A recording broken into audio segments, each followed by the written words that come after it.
Take me to the channel for the PCP. Listen to some voicemails for the Minecraft stream. I really want to have Radcon funded by you. We can be procrastinators. This is the Pro Crastinators podcast. This is the Procrastinators podcast.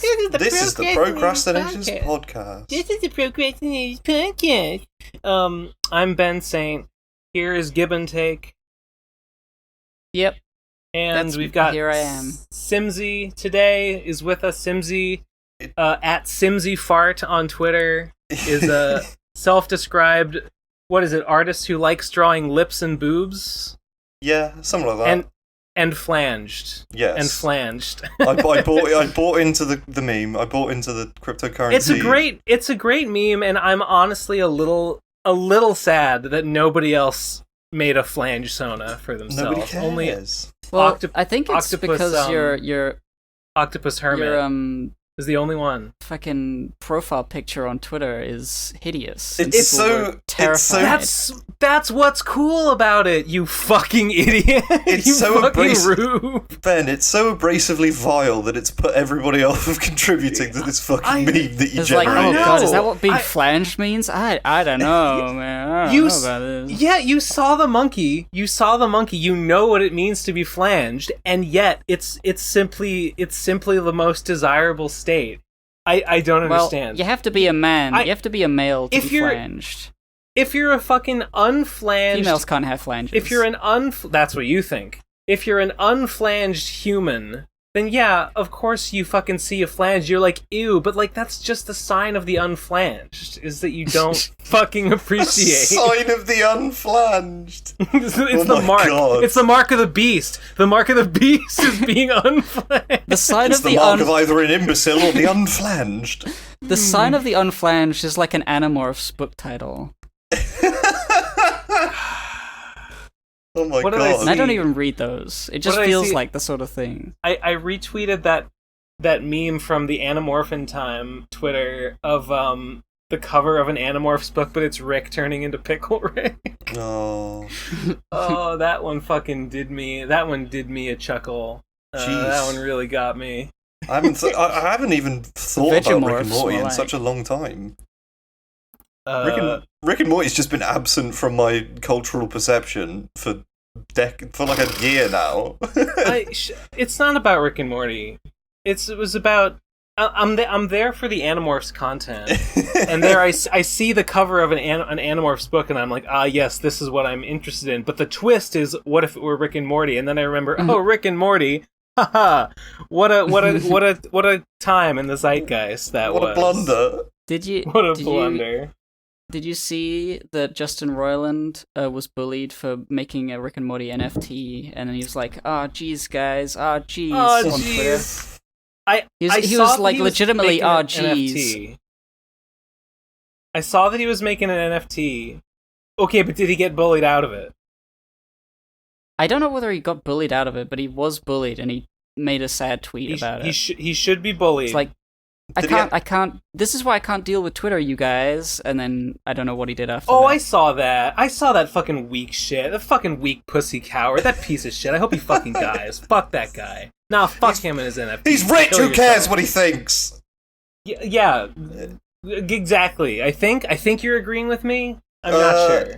A little bit. Okay. There's some truth in my statements. Fuck him. Don't deny it. Fuck him. Oh, I'm Justin Roiland. He's Justin fucking Roiland. What does he need to make an NFT for? Ooh, Nothing. Scream. Ooh. I really think it's like, it's just, he had no idea somehow? I don't know how. I don't know how he had no idea. He feels like he would be more connected to the internet. Maybe he's been deliberately distancing himself from it, and thus does not know how bad NFTs are, and was surprised. Well, I can believe him not knowing, but if he's gonna do it, he should have researched it ahead of time, and he should know. He should know before you do one. You should know what it is and know why it's bad.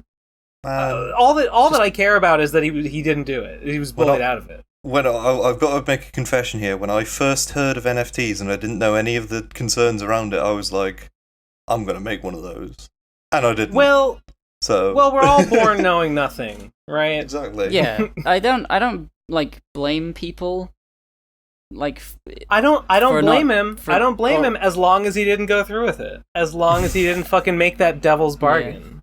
I that I don't know would if be he did. fine. I don't blame him for doing I don't a care bad about thing. Googling it. As long as he didn't do the bad thing, then everything's fine. I mean, I say I don't care that he was gonna do it. I wouldn't care if he was gonna do it, as long as he Yeah. changed his mind and did the right thing. Okay. That's all I'm saying. But you know what? But on the other hand, what drives you're Justin Roiland. You have like TV shows on like networks. You are like a rich famous person who's like well connected in the industry. You've literally got it all. What drives you at that point to be like, I should make an NFT? I Like, think what's the point? Most likely, it's a PR person saying, "Hey, NFTs are a thing that's going around now. You should make one. We've got the thing set up." And he's like, "Oh, okay, cool. Ah, jeez." And then he tweets about it. Not like just like I feel like he wouldn't have if he had found out about it himself. He probably wouldn't have like promoted it. I feel like it's just one of those things. Because a lot of people who don't know what they're talking about have things called jobs in the real world in offices, and they wear suits, and then they don't know anything, and then they tell people to do stuff. I feel like one of those people told him to make an NFT. It's definitely more of a it's definitely more of a publicity thing than like a money thing. Like he doesn't need the money. It's just this concept is popular at the moment. Well, why get some extra boost? Does it generate publicity that you made an NFT? Like, generally have no idea. Does it do I don't that? understand the mindset of people. I think it's just like, oh, it's the hot new fad thing. Exactly. Yeah. Did you see the guy, the Oscars, the guy's golden head? What was his name? Oh god. Oh, the guy who played Boseman. Chadwick Boseman. Chad Boseman. Real Chad. And somebody See, made an NFT of his head. That one's actively disgusting. That's one of the most vile things that has come out of this whole NFT thing. That one was pretty hideous. It is. Say what you like about NFTs, but that one's not in good taste. I saw that it was just like a stock like 3D model that like the guy who made the NFT just like he bought the model and then he just like applied a gold texture to it. He didn't even make the model. Jeez. I'm I don't a know. multimedia artist. I take the tools and use them to my fullest extent and make thousands upon thousands of dollars off of selling an NFT of it. I love clip art. Fuck you. If some PR suit told him like NFTs are hot, it'll be a big thing if you do one right now. People will think it's cool, and he was like, okay, I guess, and he did it. Like, I mean, fair enough, I guess. But I mean, if not, like the alternative. There's no is that, reason like, to defend it or him. The alternative is that he thought it was the cool. bullying and him, like if you think they're cool, then you're like, fucking not stupid. doing it is a good thing. Yeah, it's a force for good. I just wonder. Like, did he think it was cool? That's what it's like. What does it say? What should I infer about you? That you were like on board with this. I don't know, because it's so lame. It's so shit and lame and bad. It's bad in so many ways. Even if it didn't destroy the environment, I would still hate it. Honestly, Is NFT more like not fucking tasty because I can't hear it. Yeah, true. Not flanged twat. Not at all. Not at all. It's the opposite of being flanged. God. Nubile fresh teat. Gross. Oh wow. I don't think nubile is the right word to use there, but no, that's what it stands for now. What does nubile hey guys, mean? Welcome to nubile means that you're capable of. Nubile means that you are capable of childbirth, right? That's what no. Means. Oh no. Well, you know. I mean, stranger things have happened. I guess so. Speaking of teats, Simsie. Jesus. That's me. Hello. You draw the ladies a lot. You draw teats. the ladies. Yes. Teats on the ladies, on the teats. And there they are. Links in the description. You are very good at what you do. Thank you. I make baseless, thoughtless art with the sole purpose of titillation.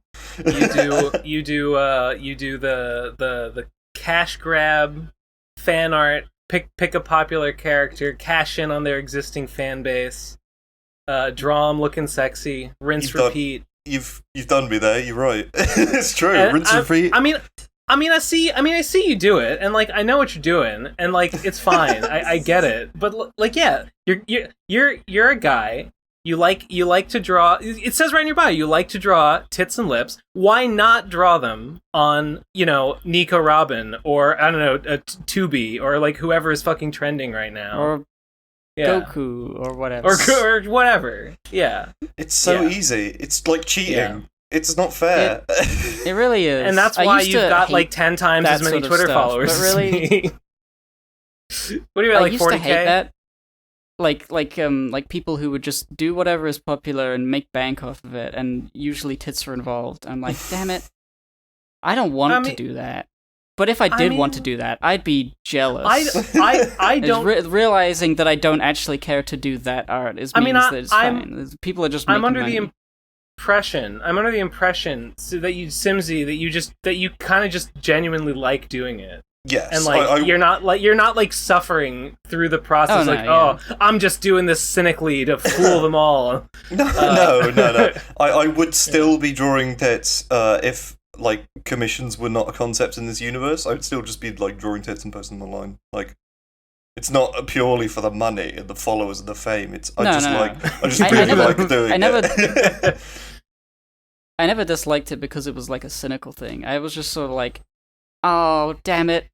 People make money from things they draw that I am not drawing. That sucks. I wish that sucks when people do that. When people go to Google.com, they type in their favorite character, Big Booby, and they would find my art instead. But they don't do that. That is one of the most satisfying things about. I think I am a little bit of an egomaniac, to be honest. Like. Seeing my numbers go up is very satisfying. Like typing in a character on Google. Yeah, typing in a character on Google and seeing my own art on there, just like on Google, that's really weird.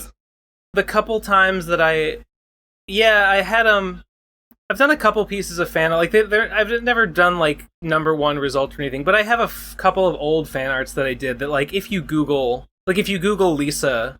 And you scroll down a little ways on the... it doesn't take you that far to find the one, like, Lisa fan art that I did. Yeah. I think that's where she cool. became president in 2020?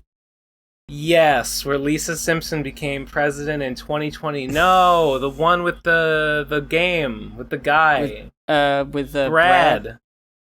Garlinghouse? No! God! No. Don't bring him up, he'll come back. Yes. Speaking of The Simpsons, have you guys heard Dr. Hibbert's new voice? There's a voice? Yeah, Dr. Hibbert. I heard that he has one. I haven't heard it. They recast Carl and Dr. Hibbert and all the other recurring black characters because, white people can't play them anymore. And okay. I'm fine with that, but the voice for... They're not good voices. That is I don't know. The concern I don't sometimes. Know. I mean, who cares, really? But if it's genuinely... If it ruins the jokes, then that's the problem, I guess. I mean, if it's just unfamiliar, then people can get used to it. Yeah, I guess who cares, really? It's really weird. It's like a quasi-impression of the old one, but like much deeper and of course, squishier sounding.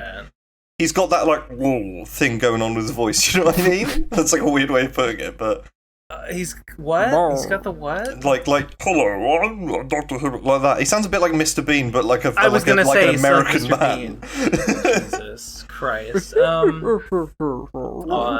that. Yeah, exactly. It's very like distinctive. Like he's got big jowls on his face.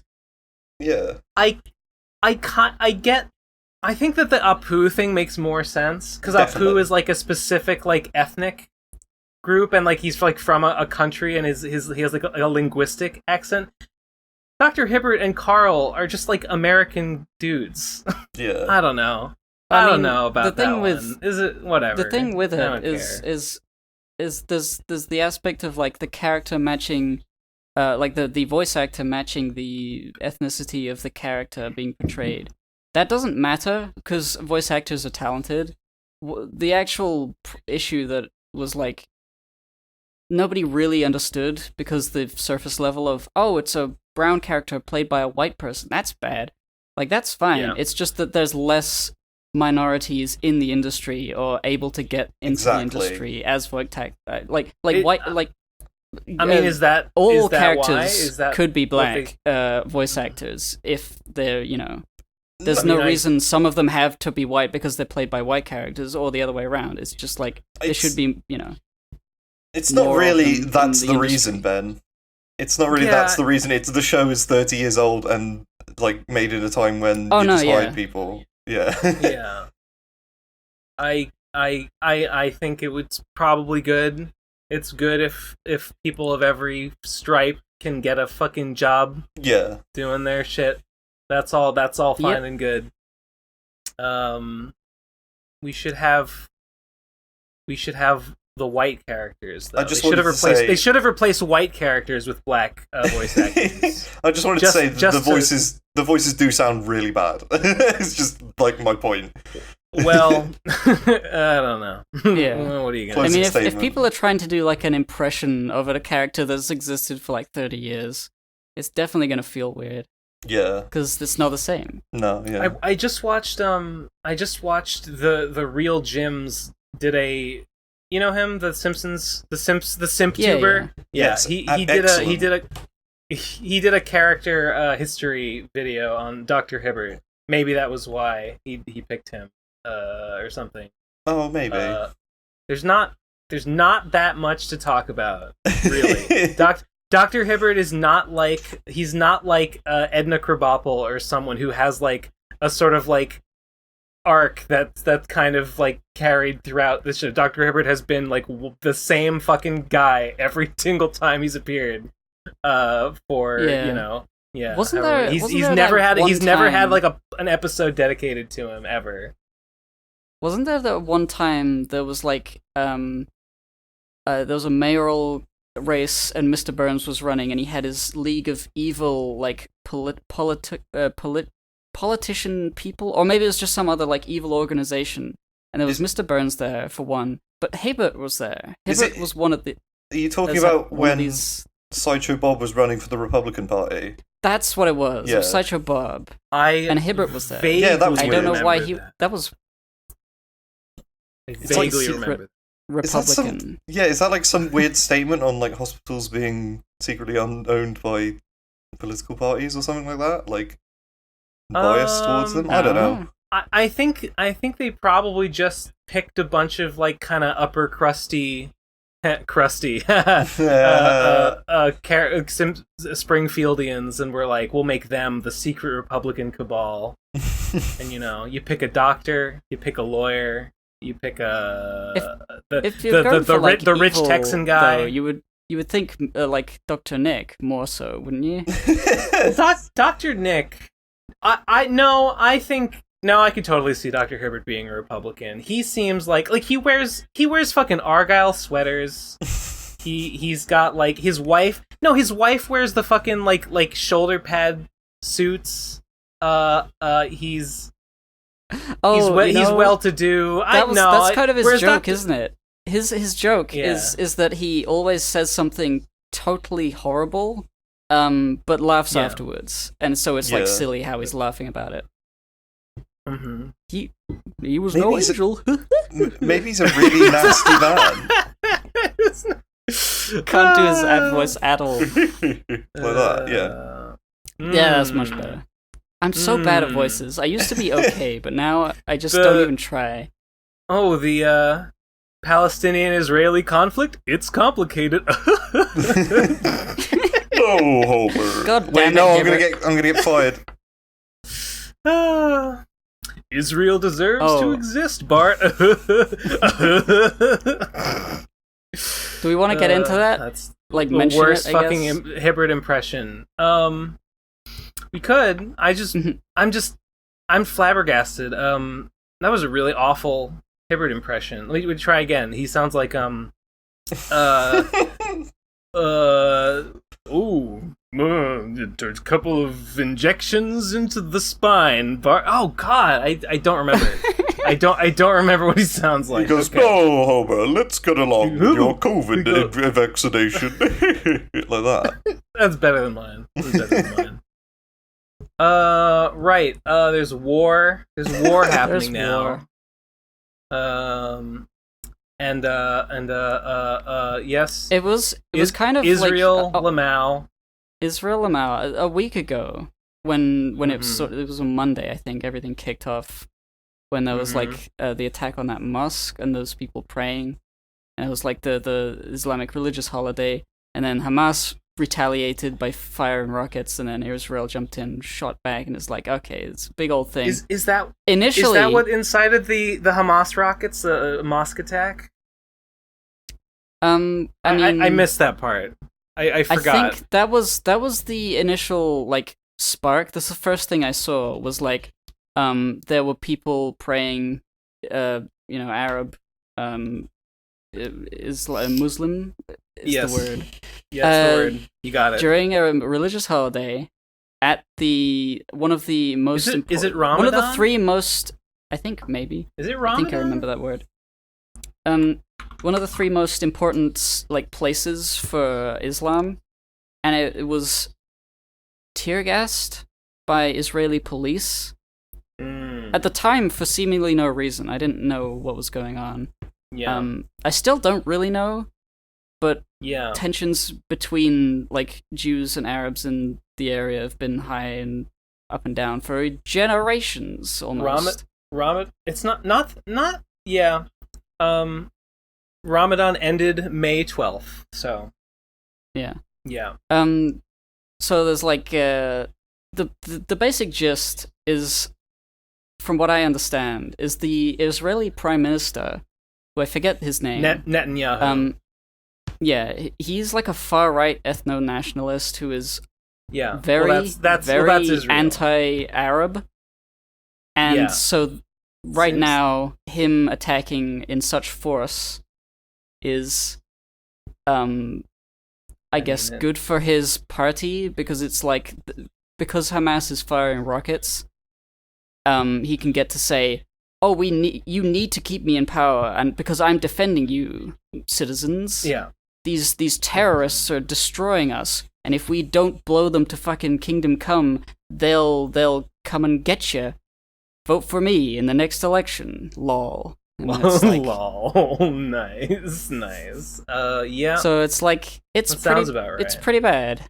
I didn't know much about the Israel-Palestine conflict other than what I'd heard from bits and bobs for the last in my entire life, that it's complicated. And I guess I guess it's complicated. I don't want to know. That's what bugs me, because I was raised.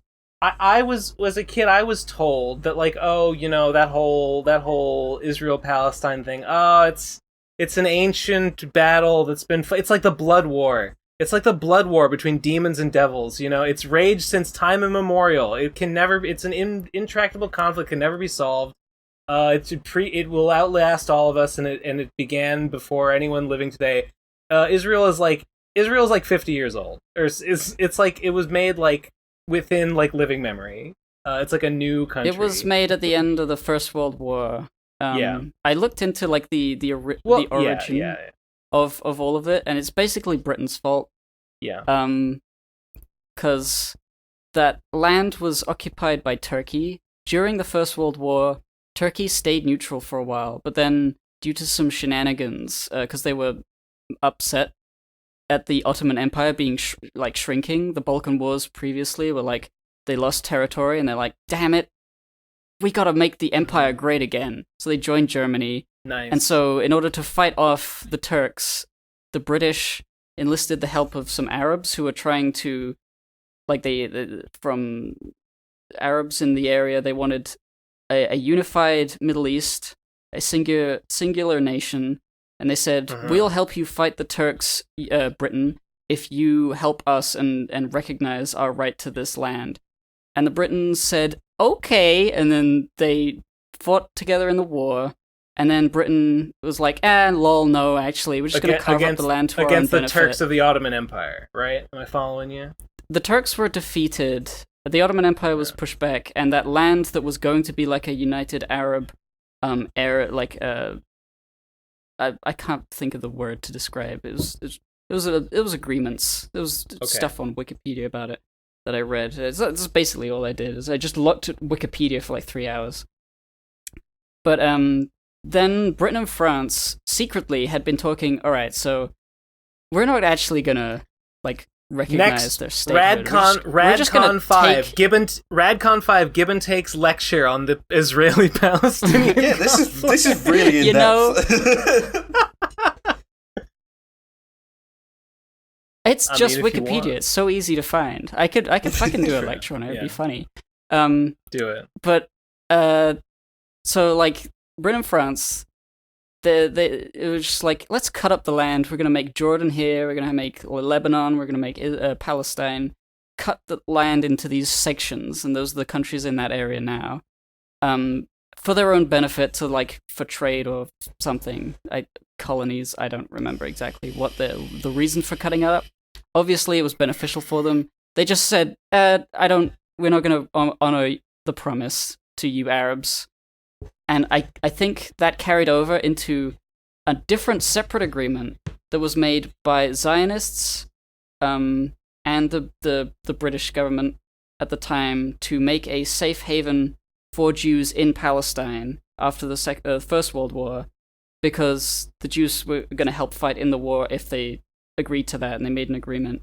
I thought, and the agreement was extremely vague, and did not consider the Palestinian people who lived there or the Arabs, and they weren't asked. It was just sort of between Jews and the British government. We want a place to live, and we want it to be in our homeland and this Holy Land area. Give us this. And they said, okay, we won the war. Turkey is smaller, and this area is now occupied by the Britain. We're going to give you this land in Palestine, and we're just going to leave the rules very vague, and just, you can have a land in Palestine, quote, in Palestine. Doesn't say how much of Palestine. And then they just left, and everything was fucked from there, because the Palestinians were like, you didn't tell us. You, first of all, fucking betrayed us. You said this whole area was gonna be like, an Arab. You lied, you bastards. Mm-hmm. And also, you're giving this land to the Jews, and I don't know whether they were on good terms back then. I don't know religious history that much, but they obviously were persecuted up to that point, the Jewish people, so I guess it was not welcome, and they started fighting almost immediately, and it wasn't so bad for a while. I don't know. That was where my reading stopped, but basically Britain fucked everything up. You sound like you've read up more on it than I have, but I thought that the Israel that exists today, I thought that it came into being after World War II and the Holocaust. What happened with that is that the Holocaust had, obviously Germany at that time was doing a lot of bad stuff to Jews. They had to run away. Lots of them ran to Israel, and they grew Israel because there's more Jews there. And people would come in all the time. And it would grow, and they would use I think they would use the excuse that there's more people here, we need more land.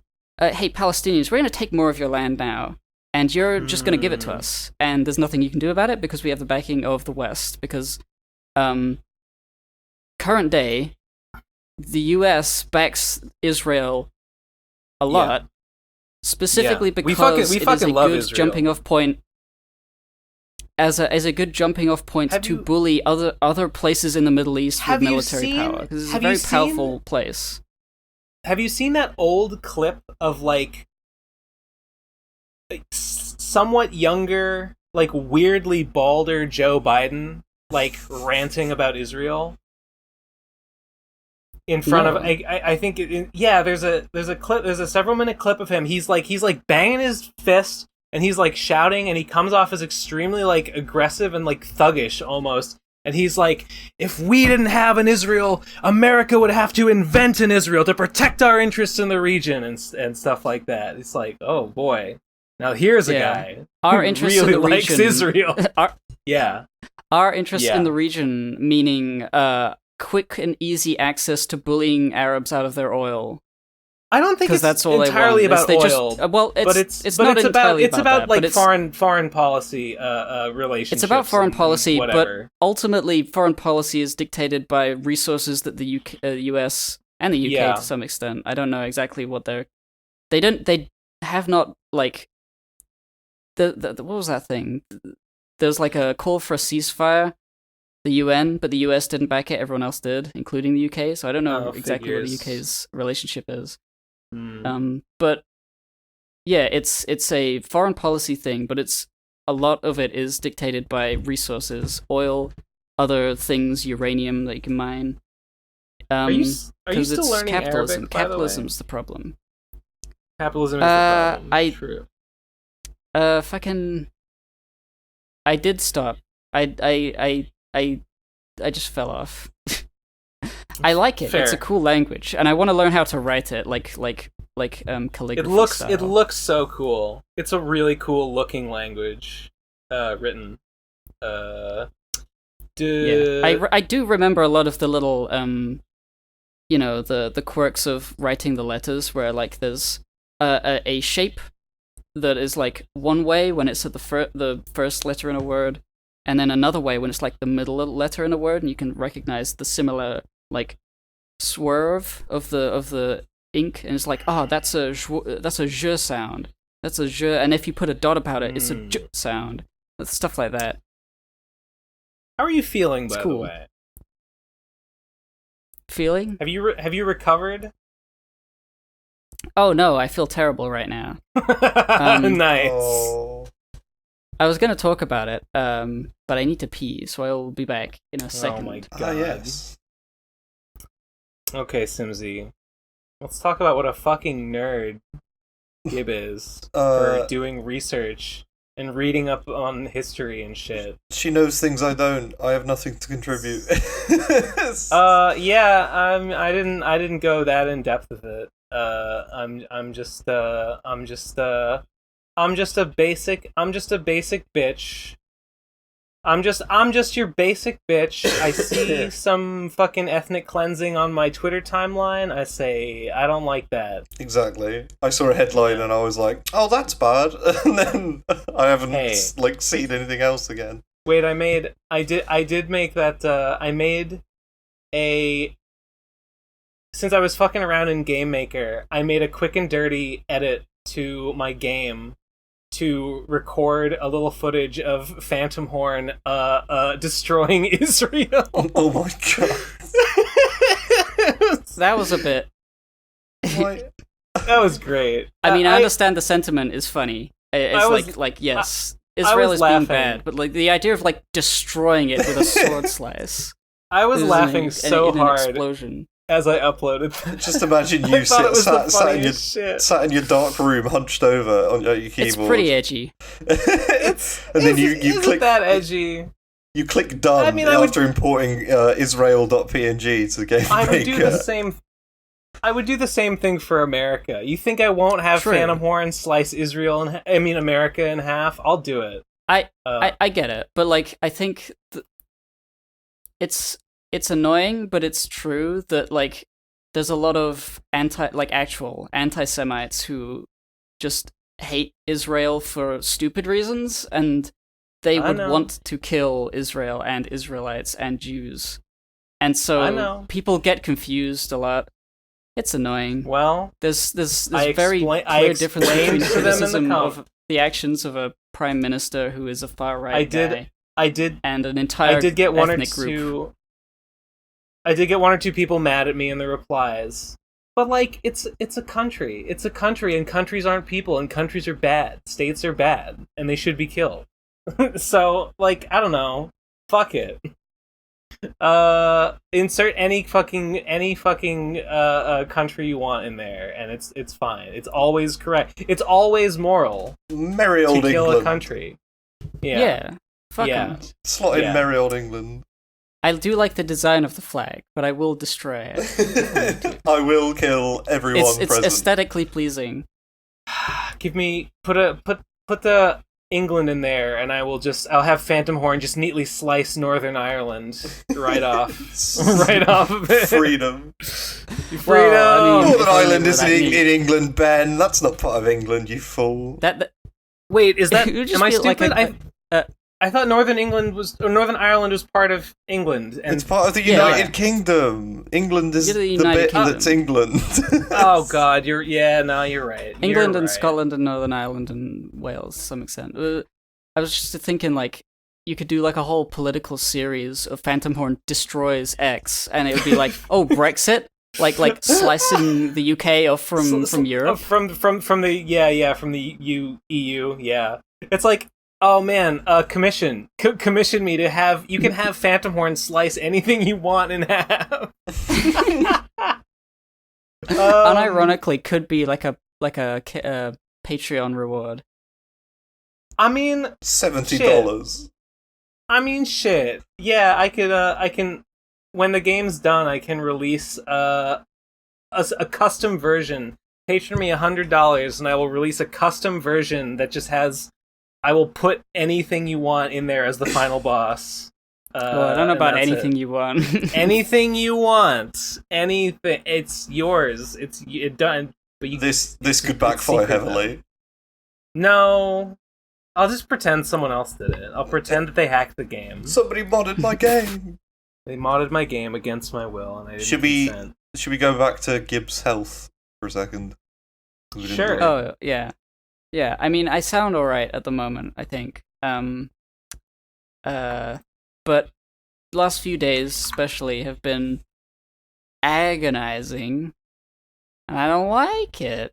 It's Boo. I'm still waiting. I've got 1 week to go, waiting for my fucking ultrasound that I'm having on my liver, so they can see inside and see. Ooh, there's a gremlin in there. We must stab it and chop it up. There's a nasty whittle goblin. We just get the harpoon. Nasty little goblin in there. Yeah, I still don't have a diagnosis. I've been waiting. They said they'll call me or text me or whatever. I gave my blood. What more can I do? The ultrasound is the only thing left that is like a test to be done. So I assume after I get that done, they'll tell me that I'm gonna die in 1 minute. Did you get vaccinated yet? No. Vaccines are still like, you have to be old-ish, and they're Really? only now. Yeah. You have to be I old don't think or I'm gonna sick. get a vaccine Yeah. for a while. Oh damn. I I guess we're hogging them all. I was thinking of I like mean- seeing what the accommodation was because I smoke and seeing if I could get mine a little bit quicker than all the other.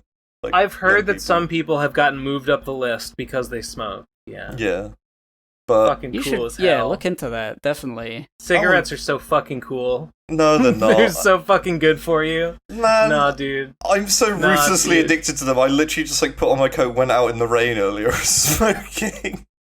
And I I felt haven't- like this is nothing. I'm not even like socially doing it. I'm just like putting toxins into my body for no reason. I mean, yeah. That's how it is. But I kind of barely- like it though. I kind of like it. I have- I Why don't mean, you that's just how they why don't you get you. just take that nicotine out of there? I just Get some like parsley. Roll that up. Smoke It would still be toxic to just burn something and inhale the smoke from it. I've tried It's to still quit. bad. I mean, I've been in the worst situation because I tried to quit and I quit for about 6 months and like with a vape. That's pretty good. Yeah, with a vape, and then now I just smoke and I vape at the same time. I smoke less, but I vape a lot. So now I'm Why- just doing both.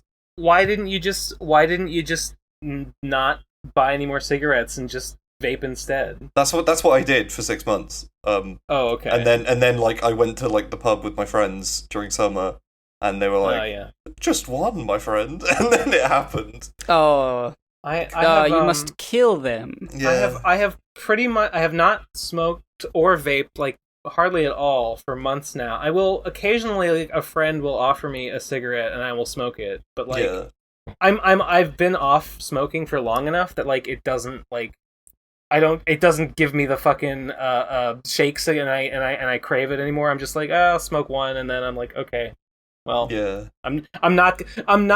I think it's literally just a matter of not being in the habit of going to the store to buy cigarettes. Because when I'm in that habit, then I'll go and I'll buy them, and then I'll have them. But now I'm out of the habit of buying them, so I never have them. So it's not even an option. The price of them keeps going up, and I thought that would stop me. But also the amount of money I make has kept going up, so I just fucking keep buying them. Well, okay, you heard it here. Stop paying Simsie. You're killing him. You're killing him. Pay us customers. Instead. Yeah. Pay the PCP. Donate. I don't even smoke weed. I don't. No, I don't. Weed.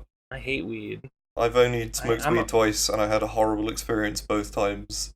Like I smoked a few times, and it's been like okay at best, and pretty fucking terrible at worst. I was like violently sick, and then also all of my senses went backwards, and then I passed out the second time. That sounds like some strange weed. I've looked it up, and I think I'm just allergic to it, and had like a really violent reaction or something. Oh, wow.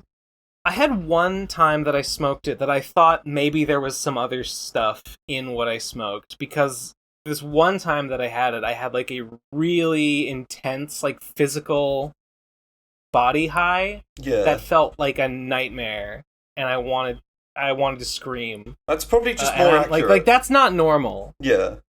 And it hasn't always been like that. But this one time it was like super bad. Both times that it's happened, it like everyone else who's done it has been absolutely fine. So either it's just I have a really low tolerance for it and it's fucked me up, and I think that I'm having a nightmare reaction and then it happens. My understanding, it seems like some people just feel different when they smoke it than other people do, and those people, and I think I'm one of them, and maybe you are too. For us, it just feels like shit, and Absolutely. It's like, no thanks. It was a wild night. I mean, I've had it like 2 or 3 times, and it's only been when Trixie has given me some. I've probably done it maybe a dozen times, maybe a dozen times at most. Man, we're so lame. And the most it's ever done is at Redcon 4, actually. I had like a pretty mellow, cool walk on the beach at night. I was like seeing weird patterns in the sands. I was like, whoa, that's nice. And that was it. That was the most I ever got high. I've been much more drunk than I have been high. Oh, absolutely, yeah. Before I ever smoked weed, the first high I ever got was fucking this is so embarrassing, but it was downing Robitussin. Because my girlfriend in college, in high school, she and her friends, I guess, had just fucking downed Robitussin and Robotripped sometimes, and she got me to try it with her, and it was, I mean, it wasn't too horrible. It was fine, but it's just so embarrassing to admit it. Robotripping is not. It's not cool. Wait, it's not hip. What is that? It's when you just drink Robitussin. What's Robitussin? Is it a brand name or is it special? It's cough syrup. Oh. It's DMX, I think, is the chemical in it. It's BMX. Robitussin. What's the active chemical in Robitussin? It is cyanide. Weed. Dextrometherphan is the active chemical that I don't know, makes you fucking high, and I did that a bunch of times. So you got absolutely shite-faced on cough syrup and had a lovely time. I don't know if I was shit-faced. I mean, I don't know. I probably acted weird. Because, I have really visceral memories of the first time I smoked weed, and just like after I'd been sick about 6 times, I went and sat in the garden on a chair while everyone else was like getting drunk and stuff. And my friend, who's got a really thick Bristolian accent, came over and kneeled next to me, and he was like, "It's all right, bro. You're just having a bad trip. It's all right. Just calm down. Just don't worry about it. It happens to everybody. It happens to the best of us. And I was just sat there, just like, please leave me alone. I can't hear speech now without feeling worse. Yeah. God bless him. He was trying his best. The time that I had the worst reaction to it, I remember I felt I was in a room. I went to a party after I smoked. This was with that same girlfriend in college. We went to a party, and I was like sitting on the floor, and there was a ceiling fan going. It was blowing the air in the room, and I could feel the wind from the ceiling fan. But in my weed state, I felt like it was like a torrent. It was like I was being like blasted with like dry air from this ceiling fan that was like drying me out and killing me. In my weed form. Yeah, and I was like, this is the worst feeling I've ever felt. It was awful. Awful. The second time I had it, it felt like the inside of my nose was swelling up, which is why I think I'm allergic, because it just sounds like it was happening. And then, like... It sounds like, yeah. The position of taste on my tongue was swapped. So, like, if like, a piece of chicken, like, because I had chicken wings, like, afterwards, and was like, oh, I'm going to eat something because I feel weird. And then, like, food on the right side of my mouth felt like it was on the left side. And I've tried looking this up, and I've never heard of anyone having the experience like this ever again with weed. And all of my friends were completely fine. And I think I'm just... How bizarre. It was very odd. It was one of the most I've never unusual. heard of that before either. No. I think you just invented a new symptom. Maybe I'm just of the weed overdose. Maybe I'm just lying to myself. Maybe it didn't happen. I don't know. It was only last year, but... I mean, you were twisted at the time. I was Twistello. Or whatever the new one is. Twistello. Cool.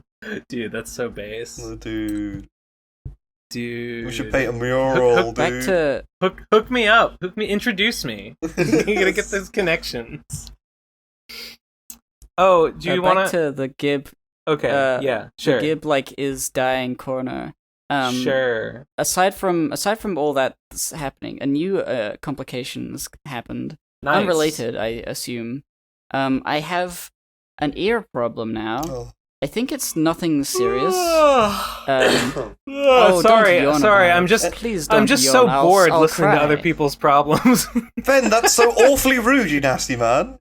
I know, right now. I know, and yet I can't help it. It's my nature to be a nasty man, a cruel and capricious.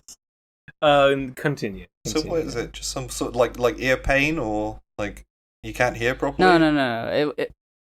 I can't hear low frequencies in one of my ears, and I couldn't tell what was wrong for a really long time because most of what I listen to is like fine, but as soon as I speak, because it's coming from my, inside my head, I hear all of the frequencies of my voice, including the low end, and it's very clearly not right in one of my ears. I can't hear low frequencies in my left ear. It is so frustrating because I feel like I just need to grab something in there and pull it out like as a blockage. But obviously I'm stupid. There was a bit of earwax there, and I was like scratching at it with my finger trying to get it out. Apparently that's the worst thing you could do, is try to get it out, because you're just pushing it further in, and now I think I have a blockage. Oh. And that sucks. You should watch. You ever watch those videos on YouTube of like earwax, like clump extraction? No, please stop talking. No. I mean, you can see fucking giant fucking like lumps of like condensed earwax be removed from a person's outer ear canal. And I mean, it's kind of gross, but it's also kind of like, oh, it's nice to see that removed because that was really bad. It's kind of satisfying. Yeah, I mean, to see it. Like, it's satisfying to feel it removed. I don't look at it when I scratch my ear. Gross. But I feel like the low point in my life is watching weird YouTube videos like that. Sometimes, like there was a time, like pimple popping. Yeah, it's like worse than that. Like specifically, there was an example.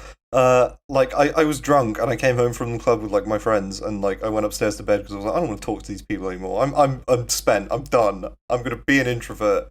and hide in my room. And I was drunk and eating like crisps and watching videos of a guy testing like mouse drowning contraptions. What? And it was horrible, and I don't know why I did it. And I genuinely consider that one of the lowest points of my life, where I wasn't like entertained. I was just watching this guy. So say, why? Why would you do it then? I don't know. I found it, and I was like, "Whoa, what the fuck?" And I just sat watching it, and I feel evil for having done that. I feel like Justin Roiland for having done that. I also feel that you are evil for having done that. So,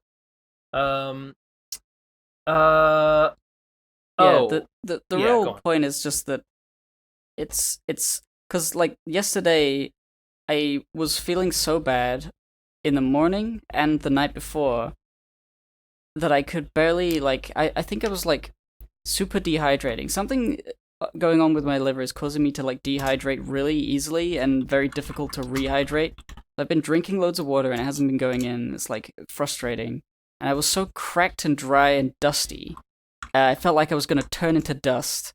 Like that one episode of Angel where that guy turns to dust because a demon goes inside him and sucks all the moisture out of him. Oh yeah, Harry Potter and the Sorcerer's Stone. Harry Potter and the demon that sucks the moisture out from inside. The Alabaster Saga with the guy. Yeah. Harry Potter and the demon that sucks the moisture out of people. The forgotten. Because it was just like so perfect. I was watching this episode of Angel, and this guy, he was like possessed by this demon that was forcing him to drink, but he was not getting the water in, and his face was cracking, and there was like some like face makeup to make him look like he was cracking like down the side of his face, and then he fell over and turned into a pile of dust, and I felt that. That was the most visceral feeling I have ever had. I felt like that all He's day. literally me. Stone. That's what I felt happened so represented in that moment. When Professor Quirrell just crumbled to dust and fell and then Voldemort's ghost face went screaming through Harry's torso. I felt seen. I felt seen. Yeah. Anyway, that coupled with like I was trying to survive. I was trying to like feel better. I think last week I wasn't on the PCP because I was feeling similar. It was just like there's no energy. And then today, over the last few days, this ear thing has come up, and I'm like, just stop getting sick. Yeah. And I want to stab myself in the head with a knife. It doesn't seem fair. Stab myself in the head with a knife to get the ear gone. It's just not fair. Like, what have you done? That means that you need to fucking fall apart all of a sudden. Yeah, what are you, I haven't released my secret project. That's what it is. Yeah, they were upset that I didn't release my secret project. But that's why. But I can't work that's why on it I've because escaped. I'm sick. That's why I've escaped. Lol. Freedom. Lamau. Suckers. I'll kill you. I'll kill you. Oh, I'll kill you. I'll just kill you. Oh, I'll kill you. Oh, yeah. There's nothing special about it. I'm just mentioning that, just so you know. This is why I'm never doing a secret project, because I will collapse into dust. Simsy. Does it bear mentioning that one of the things we've talked about in my server is that you were one of the Kuso Mega people? Yes. You were on, which for anyone who doesn't know, that was Trixie's light. I guess it started as a light novel series, but it was going to be more than that, right? It was a light novel parody series that was going to get a physical release. Basically. She was commissioning like manga pages, though, right? So, or were you just doing like character art for a light novel? There was lots of different art that was commissioned. There was like a cover. There was like a character page, which is what I worked on, like at the beginning of the light novel, where it lists all the characters and descriptions of them, and I did all the basic character designs for that. There was like a ton of like insert pages for key points in the story and things like that, and yeah. So I was the guy who did, like, if you open up, like, Monogatari or some other light novel where they show all the characters at the front and says, look, it's her. Wow, look at it. Look at that. I have never read a light novel in my life. It's sort of, It's still the same thing as like in a manga where you pick up a manga volume and it has like Piccolo and he's smiling and stuff. you open it up to a picture of you Piccolo. See Piccolo and you go, and then yes. and it makes you smile and you smile at Piccolo. You just God, fucking Piccolo rules. Let's not talk about Kuso manga. Piccolo really does rule. We can all agree. Piccolo has like triangle shoulders, and that's based. Yeah. Piccolo dresses like Dr. Hibbert's wife, with the big shoulder pads. Has she ever spoken in the entire series?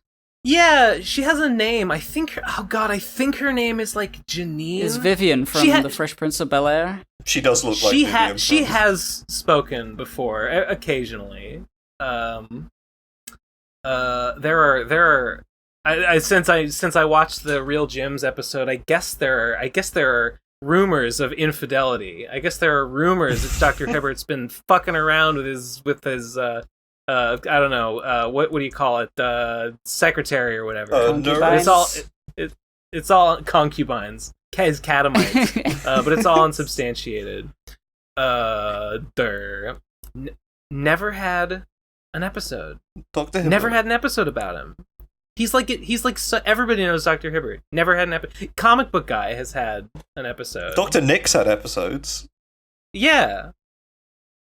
It's wild. Ridiculous. I guess Dr. Hibbert's thing is like Applejack. He's like the doctor that is correct most of the time. He just laughs a lot. He's a Republican, so he's just like Applejack. He's just like Applejack because like Applejack was the straight man pony, the one that was not stupid, and so she would always be the character that would be like, here's the truth, you dumb fuck. Dr. Hibbert, they always go to Dr. Hibbert because he is the responsible one who knows medicine. Dr. Nick is the one who doesn't, and that's his joke. Dr. Hibbert is the straight man. He just has his joke where he laughs at horrible things. Wait. I don't know even what you could do like with an episode about a character like that. Wait a minute, Applejack isn't the stupid one? I thought she was the stupid one. Wait, do you actually not know? No, I've never watched My Little Pony, but I've gotten the impression that she's the one with the hat, right? Isn't there like an old quote? Girl. Oh my god, please let me say what I want to fucking say. Oh my god. Isn't there an old quote from like Gen 2 or whatever where it's like Applejack's a silly pony? I feel like that's a thing. That is like a line that I've seen written out. Like Applejack is a silly pony. Okay, good. Thank you for confirming. See, I was right. She's the silly one. Sorry if I sound like I'm cutting you off. I think my connection's I'm sorry, a little bad. I know the connection's bad. I know there's lag. I know it's not your fault. But I'm like, I'm sorry. I flew off the handle a little there. I got a little frustrated feeling like I was being talked over. I know it's not because... I'm sorry. I apologize. So, audience, I brought the whole vibe down. My Little Pony, please forgive me. Anyway, no, Applejack is the responsible one. She's why do you think she's dumb? She's the hardworking, because of her accent? like down to earth, because she's an earth pony. Twilight is like a nerd that gets extremely stressed out about scheduling. Pinkie Pie is jumping off the wall all the time. Rainbow Dash is like is gay. Yeah, they've all got their vices. Gay. Okay. Cool. See, I don't know anything about My Little Pony. No, Applejack. You better know. You should get into My Little Pony so that you can draw humanized versions of Fluttershy with giant. You should draw humanized Applejack in the boots. Applejack is hardworking and honest and runs a business and loves her family and responsible and boring. And, he loves traditional equestrian values. From an outsider's perspective. Oh my god, it works! Equestrian values. From an outsider's perspective, she's definitely the coolest one because she has a hat. What the fuck? No. What? No, from the outsider's perspective, fucking... What the fuck are you talking about? You're crazy. None of the rest of them wear anything. They don't look cool. The hat is very cool. It's a cowboy hat. Where did she get the hat from? It's cool. What do you mean? She's not. What do you mean, where did she get it from? They don't have made by a haberdashery, from a haberdashery, of course. They don't have fucking haberdasheries in the stables. bet they fucking do. I bet they fucking do, actually. She probably made it herself. Yeah, that's cool. Based. Yeah, she's the cool one because she has a hat. Yeah. Jesus fucking Christ. Also, she's like orange and yellow, which looks nice. Twilight Sparkle has a fucking crown, so... She doesn't, that's a lie. I've never seen that. You're lying. You're a liar. She has a tiara. She doesn't wear it all the time. Just sometimes. Lame. On special occasions. Lame. She's not a cowboy. I'm googling. Applejack's hat is identified as the one that Brightmac gave her. Brightmac being her dad. Just checking that because I thought that's a retcon. Where does the hat come from? See, it's like Luffy. It's there's emotional value there. Best character by far. 10 out of 10. Jesus. She's basically Luffy, except she is nothing like him. Okay, but I'm sure there is a I'm sure someone in Ponyville runs a haberdashery. Somebody's got to. No, we can't all impossible. Get our hats from our dead dads. Okay. No, that's where they spawn. If you are born with a hat on your head when you come out of the womb, that means you're going to be a dad of Applejack. That's what that means. I think it's more like, when we die, we all drop loot, but your loot depends on your loot table, and dads are on their own loot table, and dads just have a very high chance to drop hats. Sentimental hats. Yeah. Sentimental hats and EXP, so you have the experience of your father dying, and you level up. Oh my god. And you go, yes! And you go, my strength rose! You go, level up! Thanks, Dad. The... Kusamega? That could be a funny, thing. Yeah, Kusamega. Oh, yeah. What? Kusamega. What happened? Tell us about Kusamega. Well, basically, at first I was in the wrong, because I was about a week late in sending, all the designs and stuff. It took me ages to get them done, because I was balancing on uni work. Trixie didn't seem to mind too much. It was just like, hey, we gotta get this done, we gotta get this project done so we can start the Kickstarter, is what she kept saying to me. I was like, okay, yeah, I'm gonna do that. And I gave it to her, and then a few weeks later, we had heard nothing about the Kickstarter, and we never have again. Who's and you and the other artists? You mean? Yeah, exactly. So the idea was, it was a stupid deal. I shouldn't have taken it. It was well below my commission rate for 5 drawings, and it was payment only on successful funding of the Kickstarter, which is just the stupidest. Wait, really? Yeah, exactly. If you ever do something like this, so did you not for someone. Yeah. I didn't sign on for immediate pay. No, there was no guarantee that I would get paid. Did you not get paid at all?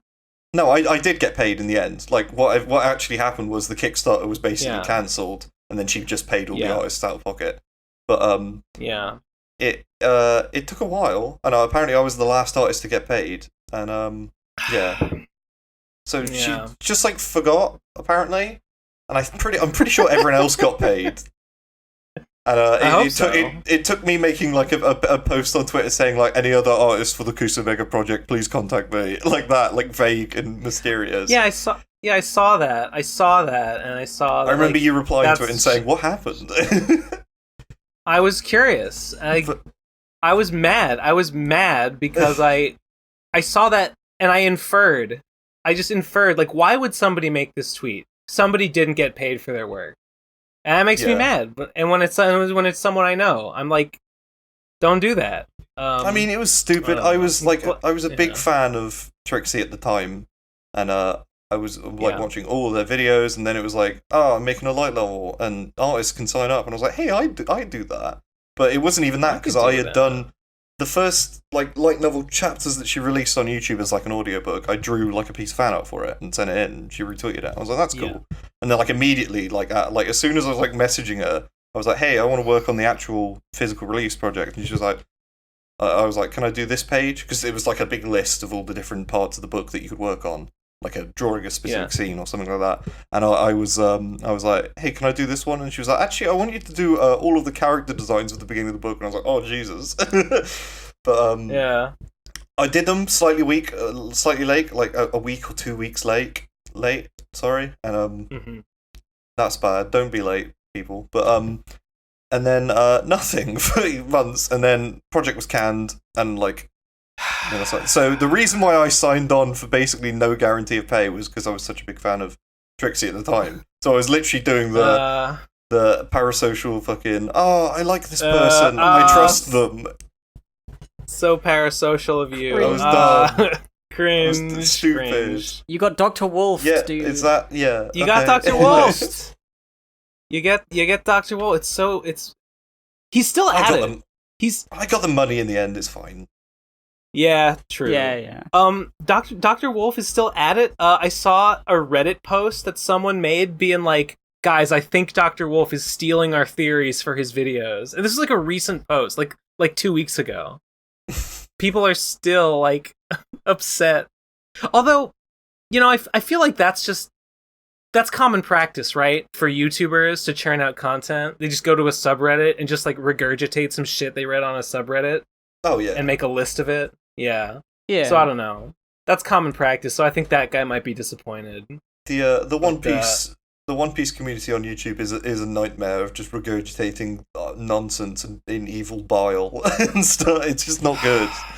I'm sure. Evil bile? Sure. I don't watch any of the I YouTube One Piece stuff. Yeah, you're better off. I've watched like a few bits and pieces, like and just been told a lot about it by the other members of the Poddy Discord, and it's like these people are just stupid. They just lie and they just make up things and pretend that it's real. I haven't really watched much One Piece content. I don't really get the sense that there is a lot of like in-depth One Piece content going on. It's a lot of very like surface level, like just like chapter recaps and like just kind of like theory crafting, but in like basically just the sense that you're just like reading shit off the wiki. There are a lot of people who make nonsense bullshit theories, and then like other people pick up those theories and take them as fact, and then regurgitate and make their own theories based on those theories, and it's like almost like a big chaotic mess of just misinformation and lies. I think I watched a bit of some of that theory stuff, and I was only interested because a lot of One Piece. It's so big. There's so much of it that I forget a lot of things. So there's so much of it, and Oda like doesn't clarify shit. Like, things that brought together. It's like, oh, I do remember that happening. And I guess if you stretch it, you can make it part of this theory. Like I never really took the theory too seriously, but I don't know. It was just sort of like I guess it's like harmless, but it's embarrassing and lame. It's and harmless I hate enough, but some. People, I don't know. Theory crafting it's fun. I've defended it before. Yeah. When it gets to the point where somebody theory crafts a theory that doesn't end up being true, and then they, I don't know, lash out to the creator. Like it's not always One Piece. It could just be anything. Then that's stupid and dangerous and vile. Like the thing that I think about with like Reddit theory crafting is Bladekind Eyewear was that poster on the Homestuck subreddit. Oh, who had that whole I remember him. That whole theory about aspect inversion that like a pretty sizable like chunk of the Homestuck subreddit community like believed in and thought was sort of like a secret spurb mechanic that like at the time kind of sounded. The gist of it was basically that like there is a thing that can happen in Spurb where you can like if you basically like go evil, you become like the opposite of your aspect. And the only real evidence was that Rose Lalonde was the seer of light, but then when she turned evil for a second, she went dark. So it was like, oh, did she embody her opposite aspect? The aspect of void, like what does this mean? What's the opposite of a seer? The blind. Can the can other aspects do this? Is this like a universal thing? And like other quote unquote evidence was brought forward, but that was like the only one. And like it like really quickly like as the story went on, it was like it never really happened like that again. And it was clear like no, it's just kind of maybe sort of a thematic coincidence that like she is the character of light, and then she was taken over by this dark thing. I mean, it's not a trope. Yeah, basically, yeah. So, yeah, but the aspect inversion theory generalizes to like, yes, so like under these circumstances, John, if he were to undergo such a process, he, being the heir of breath, would, become the I don't know, the whatever of blood, because blood is the aspect of bonds and oaths and relations, and breath is the one of freedom and non-commitment or whatever, movement. And it was like, no, but like so many words, so much fucking digital ink spilled over this like baseless fucking thing based on like one piece of evidence. It's harmless and then defended until it makes fans like rabidly attack each other over their disagreements about whether or not this fan theory is like more accurate or bad or stupid or not. I like communities that theory. Are terrible. That theory appealed to me because I'm like, I like to imagine, because I was really into the Spurb aspect of it. I liked the gamey parts of it and the parts of the Homestuck that explored Spurb the game.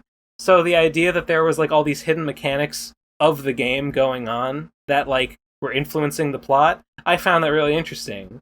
But the evidence just wasn't there for it. But a lot of people were really committed on an emotional level to defending it as a thesis. Blade Kind Eyewear would fucking post these like pages and pages long posts like every time there was a new update, being like, here's my new analysis of what's going on in the seeing through a lens of understanding that includes aspect inversion as a game mechanic. Lamau. Pretty funny, pretty good, pretty based. Homestuck. Lol. Homestuck. I'm gonna complain. You should read Homestuck so that you can draw Vriska with big boobies. Haha. No. Damn. I tried I'll get you one of these days. One of these days. You could just do that anyway. You could just do that anyway. I could just do that anyway. I tried Homestuck years ago because I had a crush on a girl, and she was like, "You should check out this comic called Homestuck." And I read the first two pages of it. Like, this is stupid. I'm gonna watch Dragon Ball. You fucking asshole! You fucking asshole! I was 12 and I was dumb. Wait, 12? I've never tried again. Yeah, I was like 12 or something. Wait, how old are you now? I'm 22. Maybe I wasn't 12. How old was I? That would have been... No, I guess Homestuck was around 10 years ago. But that was like... Would have been like early Homestuck, right? Maybe. I don't know. No, maybe 2013? I think 2013, because Attack on Titan was out. I know that because she was obsessed with that. That would have been 2010 then? Or... No, actually, I have no idea. Attack on Titan was like 2013, 2014, I think. Jesus. Okay. Jesus Christ. Yeah. In 2014? Wait, no, I don't know how... No, in 2014 I would have been 15.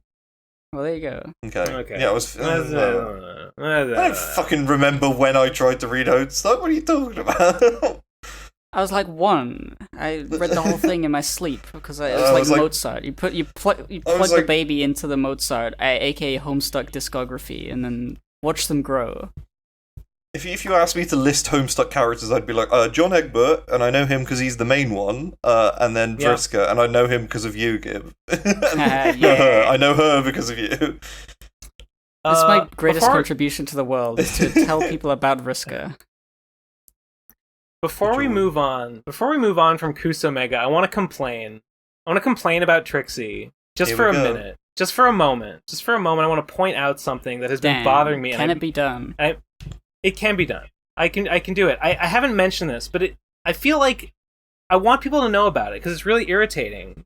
And that is that I made a tweet about this yesterday. There was rad content that Trixie had that nobody else had, that she said she was going to give us, and she hasn't done it, and she has fucking absconded and become a vagrant, And I feel like it's safe to assume now that she's never going to do it, and probably doesn't even have it anymore. And that just makes me really mad. That makes me real fucking angry. And I just want to fucking I've got say no it. confirmation. I tried to. This footage was like stuff we had recorded on phones and cameras that was supposed to be behind the scenes, and also the footage recorded at the meetup. I think this is all of the stuff that she would have. Is that what it was? Okay, because I wasn't even sure like what it was that she had. Just that she had some RadCon stuff, and she said she would give it to us. Yeah. Yeah. Okay. Behind the scenes and meetup stuff. Okay. Cool. I was in the fucking garbage. In the fucking garbage because she doesn't give a fuck. Okay. Go on. I haven't gotten any confirmation that she's like gotten rid of it or she can't give it. I did contact her not too long ago before she went on that road trip, and she said she's on a permanent road trip now. Yeah, I mean, I don't know. There was like before she went on the road trip, she was like packing stuff up, and she's like, "Oh yeah, I'm a little busy right now, but I'll get it to you." I was like, "Okay, please, could you? Because it might be difficult to do it from the road." And that was the last I heard. And I guess I could ask her again. But like, I don't know. I feel like this is just going to be a continual like, yeah, I'll do it for like months, years. That's all she ever does. You ask anything. You just ask her, and she's always says, "Yeah, I'll do it." Yeah, she'll promise anything. She doesn't give a fuck. Kuso mega Kickstarter. She's a big fucking liar. And I'll tell you what I did when she was doing the not the yard sale. Yeah, the yard sale. Someone bought her hard drives, and I DM'd the person who bought her hard drives to ask them, "Hey, if you get those hard drives and they have data on them, let me know." Because I feel like I absolutely believe that she would just sell the hard drives that have our fucking rad content on them. I totally think that's something she would do. So I don't know. It's possible. It's possible. It would be hilarious if that were the way that we could recover that stuff. I'm not holding my breath. I feel like it's an outside shot, but just in case. It would be very funny if that was the way that it was released. It would be such a normal thing to do if you're selling a hard drive to wipe it first. But then again, what does she know about technology? Maybe she just didn't think to do that. Yeah, it could happen. She computers. She uses a computer. She might have thought of it. Let's hope she didn't. I mean, yeah. I feel like she probably would have done it. I mean, we can dream. We can dream. I'm just saying. There's a chance. Whatever. I'm fucking pissed off about it. I'm fucking pissed off and disrespected and disgusted and I don't know. Yeah, that sucks. That's another reason to be annoyed, I guess. Okay. Well, I guess I could go on. But I guess let's continue. You said you were done, Ben. You said you were done with Trixie. I know. I know. But then they did that interview. They did that interview with Oki. Oki's Weird Stories, who I'm a fan of, and who, for some reason, I don't know what compelled him to do this, but he DM'd me. He followed me and he DM'd me to let me know that he had just done that interview with them. And I was like, oh wow, cool, okay. Looking forward to it. I listened to that. And yeah, I did too. It was entirely about Trixie's content, which is like, yeah. If you're a fan of her and you're like the conversation boiled down to, Trixie, your content's different and it's bad and we don't like it. And Trixie's like, that's okay. I want a new audience, and that's the entire video. Well, I don't really care about her like career goals. It's like whatever. I just want the Radcon stuff. I want the stuff that is like, money is tied up in and backers have paid for. The stuff that's ours and not hers. Yeah, I would like that too. I mean, about that, what stood out to me about that interview was how she keeps like pivoting and playing like this weird rhetorical game where she will, in the same breath, claim to not care about money, not care about losing the audience, but then at the same time insist like, well, I had to post all my music stuff on my main channel because that's the only way it'll get views. That's the only way I can make money off it. That's the only way I can build an audience for it. It was a very interesting video because lots of the points that Oki brought up were like proved by her actions during the interview. It's almost like he's calling her out for all this stuff, and then the video itself is just a complete microcosm of all of those things. Like, for example, he briefly brought up her inconsistency on content and like Void Gazers is meant to be like a call-in show, like with fans, isn't it? I don't know. Sometimes we don't know. We like the whole point. Sometimes, most of the time. A big point of the interview was him saying, "We don't know what your new content is even supposed to. We don't know what this channel's for. Like it's too broad." And that interview was emblematic of it because it was fitted into the Void Gazer format, which is like not that. It should have been its own separate thing. It's even more confusing.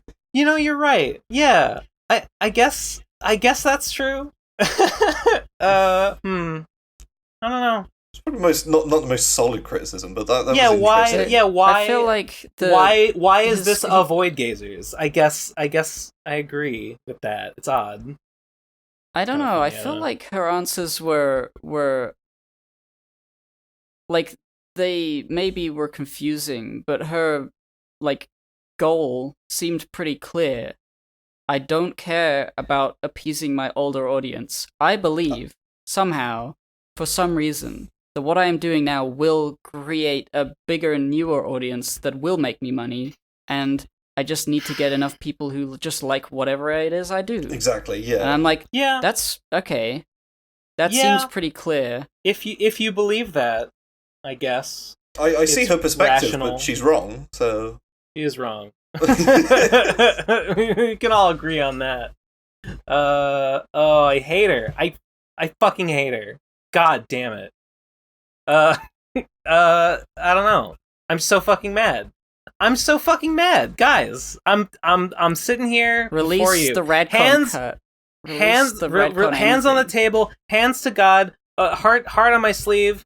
I just fucking hate her, and she's a bad person, and she's done wrong by me in particular, and all of us collectively. And fuck her forever. It makes me feel bad because I keep checking the fucking Kiwi farms, and it makes me feel sick of the shit. Some of the shit people are writing on there is disgusting and like nasty. Nah, I saw some real racist shit in that thread, like pretty recently, and I was like, "Oh, that's who these people are." It's like, what do you expect? Yeah. Like, I go there to laugh at Trixie making stupid business decisions, and all it is fucking transphobic and racist comments, and I don't care about that. They just can't help themselves. They can't fucking think. They can't fucking see beyond that. Like that's such a fucking blinder to them. They're like, ah, that's it. That's where the buck stops. Oh God, ah. I like laughing at people, but not in that way. No. Jesus. Make a joke about something funny, why don't you? Yeah, like how they're literally hobos. You fucking rubes. They're freelance roadies. Call them fat hobos, because it's freelance true. roadies. I don't know. I haven't freelance roadies living in a Prius because I stole their RV. Because I, Ben Saint, stole their RV and have hidden it in an undisclosed location and will not be returning it until the Radcon cut is released. This is a blackmail situation.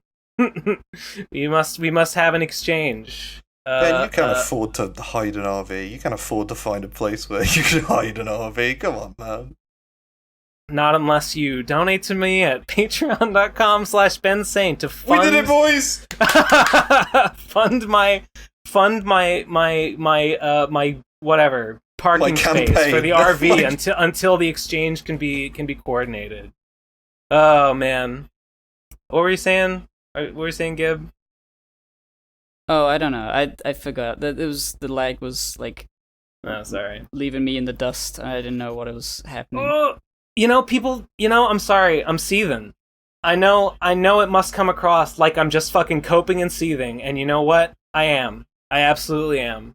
And I have been for a while, and it's peaking. It's peaking, and it's not going away. And maybe I should talk to a doctor or something. Yeah, maybe you should touch some grass. Maybe you should touch some weed. Maybe I should touch some. Ooh, no, no. I feel like if I smoked weed while I was angry, I would like cry. I would like the weed would like affect my judgment, and it would like heighten the emotion to the point that I would like break down and cry about it because I would like feel it even more strongly. So no, I don't want to do that. I don't. You know, that's what they say. You got to be in like a good emotional place before you get high, or else it like you can like that emotion can like spiral out of control or whatever, or like it heightens it. Thumbnail and title for this video: Ben literally cries about Trixie. It's too much. Coping and seething. Coping and seething, which I am. Admittedly, I am doing both of those. But no more. That's as much as I'll admit to. Oh, this is unrelated, but it's sort of related to you being late with the Kuso Mega drawings. I was also late with the cover, which I just finished drawing this morning for the Kato Anthology, which I don't think it's my fault that the Kickstarter launch was delayed. I hope it wasn't Lamau. But anyway, it was gonna launch last Friday, but I think it might be launching this Friday, or it's launching sometime this week, the Kickstarter for that. And I don't know. Link down in the description. So by the time the episode's out, it's either already started or starting today. They told I gave them the cover. I gave them the cover, and they told me that by the time this episode is out, the Kickstarter for that will be launched, which would be pretty cool. Be pretty cool if that fucking they had to fucking sell a bunch of copies. White Lion HD remaster. Actually, man. I have to go and get that rescanned. I have to go and get like a better scanner. I should try and make a comic at some point. Have you never? No, I've never made anything more than like a page, and it was like porn, so it's nothing. You've It's funny. To me, that's like, if I'm gonna draw something, it better be a comic. Yeah. Yeah. I don't know. Like when you first mentioned the Kato thing, images to show going from point A to point B. Otherwise, you're more pathetic. That's right. That's right. Like when you first mentioned the Kato thing, I was like, man, I'd love to do that, but I've got commissions and uni work and stuff to do, and I want to sit around and play Red Dead and waste time. I don't know. Yeah. I mean, video games are a poison on my life, and I need to just uninstall Steam. Me too. I spent a day. I spent like a day and a half drawing the cover for the anthology, and it was tough because there was a lot of detail I had to get in there. It took me a long time. It was a trying experience. It was a lot of work, and then I had to decompress with an entire day of Noida. And it was terrible. It's like time to get back to work on my game. Or I could just play Noida for like 20 straight hours. And I did that. If you do a work thing and then you follow it with another work thing, you're obviously not going to want to do the second one. Yeah, that's what I think. That's what I tell myself. That's what I tell myself. I earned this. I did like 3 commissions in one day. I mean, I don't know about 20 hours straight, but yeah. I did 3 commissions in one day, and then I like turned it off, and I was like, okay. And then I just sat and played through all of Resident Evil Village in like one sitting, and I was like, cool, good game. How everyone's fucking abuzz about Resident Evil Village. It's very good. It's a good game. It's a AAA game that came out and it's finished and it's good, and it makes me happy that that's happened. That is remarkable. What is unprecedented? Yeah. What is good about it? Never have I heard such a thing. What's good about it? It's very broad in terms of its focus. Like the action is good. It does a good job of making things. Is it an action title? Do you shoot the big booby lady? Yeah, you shoot the big booby lady. I don't know about spoilers. I don't know about talking about spoilers because the game is new. We don't have to get into spoilers. You do shoot the big booby lady. Shoot the big booby lady. Oh, she's barely in it. Really? How many? Yeah, there's 5 like main bosses, and she's one of them. So she's one of the longest sections of the game.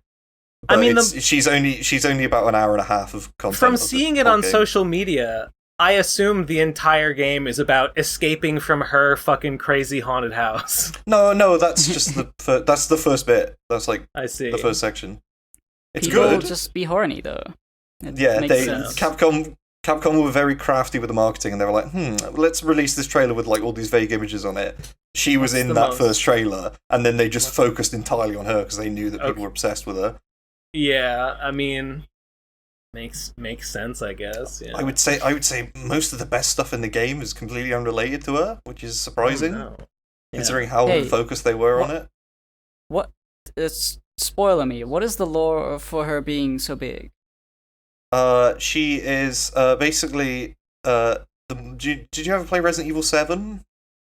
No, I've never played a video game.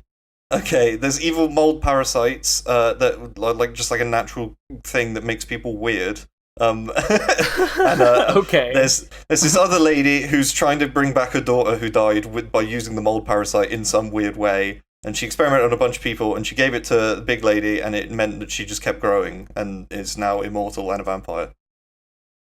It's like a biofungus thingy. Nice.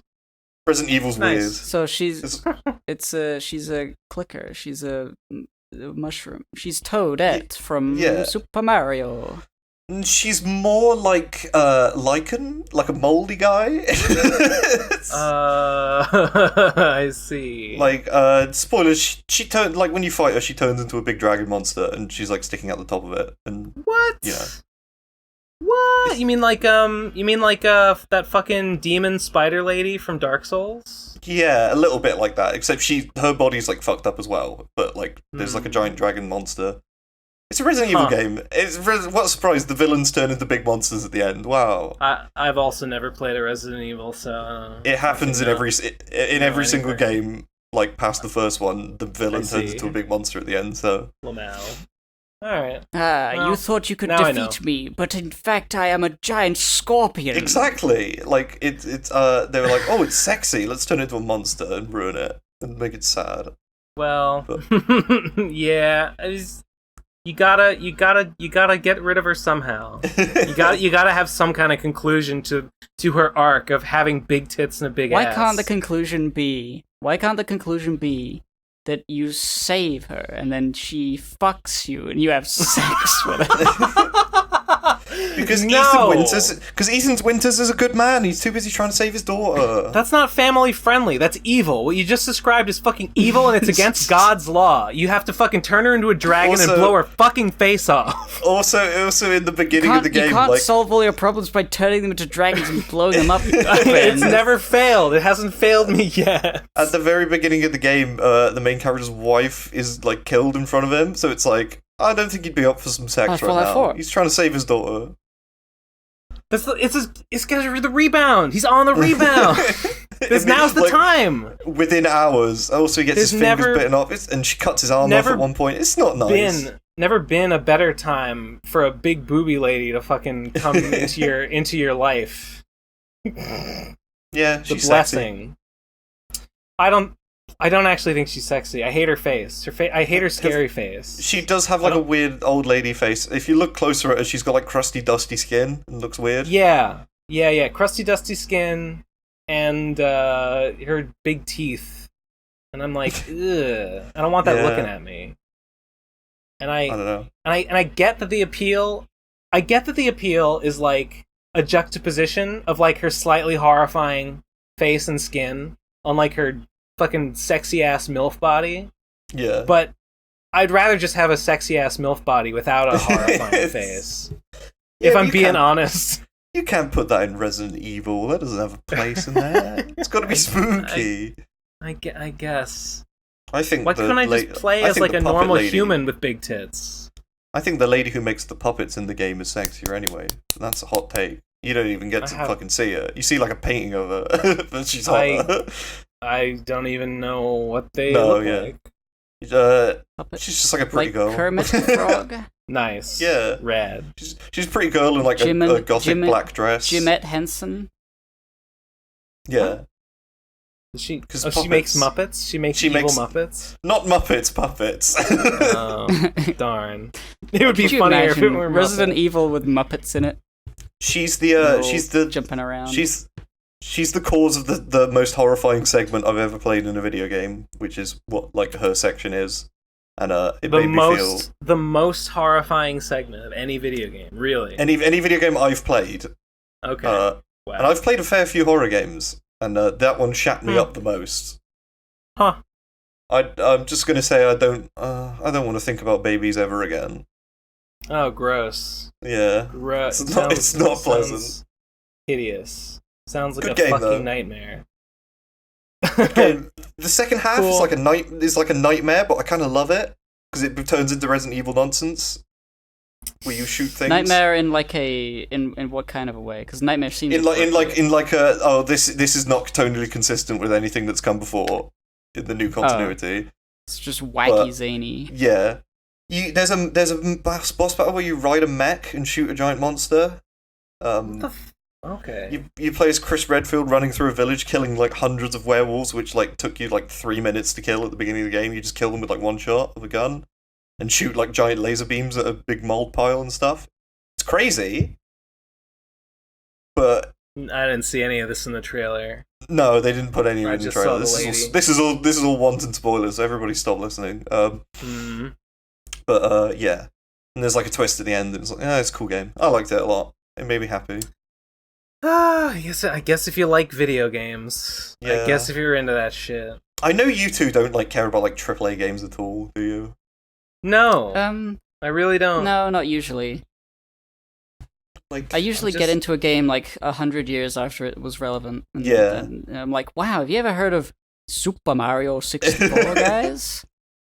It jumps so good. I have a compulsive issue you can where backwards long jump up the infinite staircase. it is cool. That is cool. Like I've been playing Death Stranding, and it's Death Stranding. That's got a baby in it. I know that game's not that new anymore, but to me, I consider it a new game because it come out like 2 years ago. Yeah. That game looks kind of cool from what I've seen. It is interesting. Honestly, just the fact that you gotta like fucking navigate like the terrain and you gotta stack shit on your back and you gotta deal with like a very intricate like carrying capacity navigation puzzle. It just seems neat. That's just like a cool thing to base a game around. It feels like an indie game that was just like remade by a AAA studio or something. It feels like somebody had this idea, and it's weird, and it's got all the stupid Kojima shit that's clearly shoved in to be like, haha, wacky Kojima. But that's not what's cool about it. It's just satisfying. It's like satisfying busy work. It's one of those games. What did I watch? It was either Joseph Anderson or Noah Caldwell Gervais. I think Noah definitely did do a video on Death Stranding. I don't know. If Joseph. I've definitely seen Noah's about it. If Joseph Anderson did one, I probably watched it as well, but I don't remember. Matthew Matosis did as well. He was a lot more... sure. Yeah, I'm sure I've seen both of those then. Yeah. And Super Bunny Hop. Yeah. Everyone had a thing about Everyone's that. talked about Death Stranding. Barry Kramer talked about it, and he had baseless criticisms that who mean cares nothing. about that guy? I wouldn't have seen that. Why? That's funny. It's a bad video. I guess he made that Kingdom Hearts video. Yeah. That also like wasn't that good, but no. But everyone watched it because it was extremely topical at the time. He did like a 20-minute video about Skyward Sword where the only point I got from the video is, why is the sky's yellow and that looks stupid? And I was, okay. Jesus. Why are the clouds yellow? Yeah, it's extremely it's Barry's analysis videos. They have good points in them, but yeah, they are bloated to such a degree with like goofy speech. I'm just not into it. Yeah. I love YouTubers that just don't waste your time. Like people who don't try and do jokes, like if they can slip in, then sure. But people who are just making the video and it only has what it needs into it. Like, I mean, Matthew Matosis is my favorite. I was gonna say Matthew Matosis is so like deadpan monotone the entire way, and then occasionally he slips in like a joke, Yeah. he leaves a little bit of space for you to chuckle to yourself, and then he moves on to the next clip. It's great. Yeah. He's not he doesn't shove it in. If he has an idea for it, he'll put it in, but he doesn't try to constantly have something funny happening in his videos, which is a big problem with a lot of review-based content on the internet, I think. This is a problem with my content. I go your back to videos were funny. I thought you succeeded pretty well. I would say yes. Well. I was pretty good at being funny. I was annoyed at people like Kadikarus who would do the loud talking and I would never laugh at anything. I felt like I was pretty funny, but I felt like some of my videos I was just doing the loud talking, and some of the earlier ones. I was just like, oh god, I don't want to go back and listen to this. I want to like Scott the Woz, but his videos a lot of them are just loud talking is the joke a little bit, and I'm like, I'm just not into it. I'm just not. You seem like a cool guy, but I'm just not into the style of comedy that you're putting on display here. There's some people who do a good balance. Like Some Call Me Johnny does pretty good videos. I don't know if you've ever seen. I've never heard of them.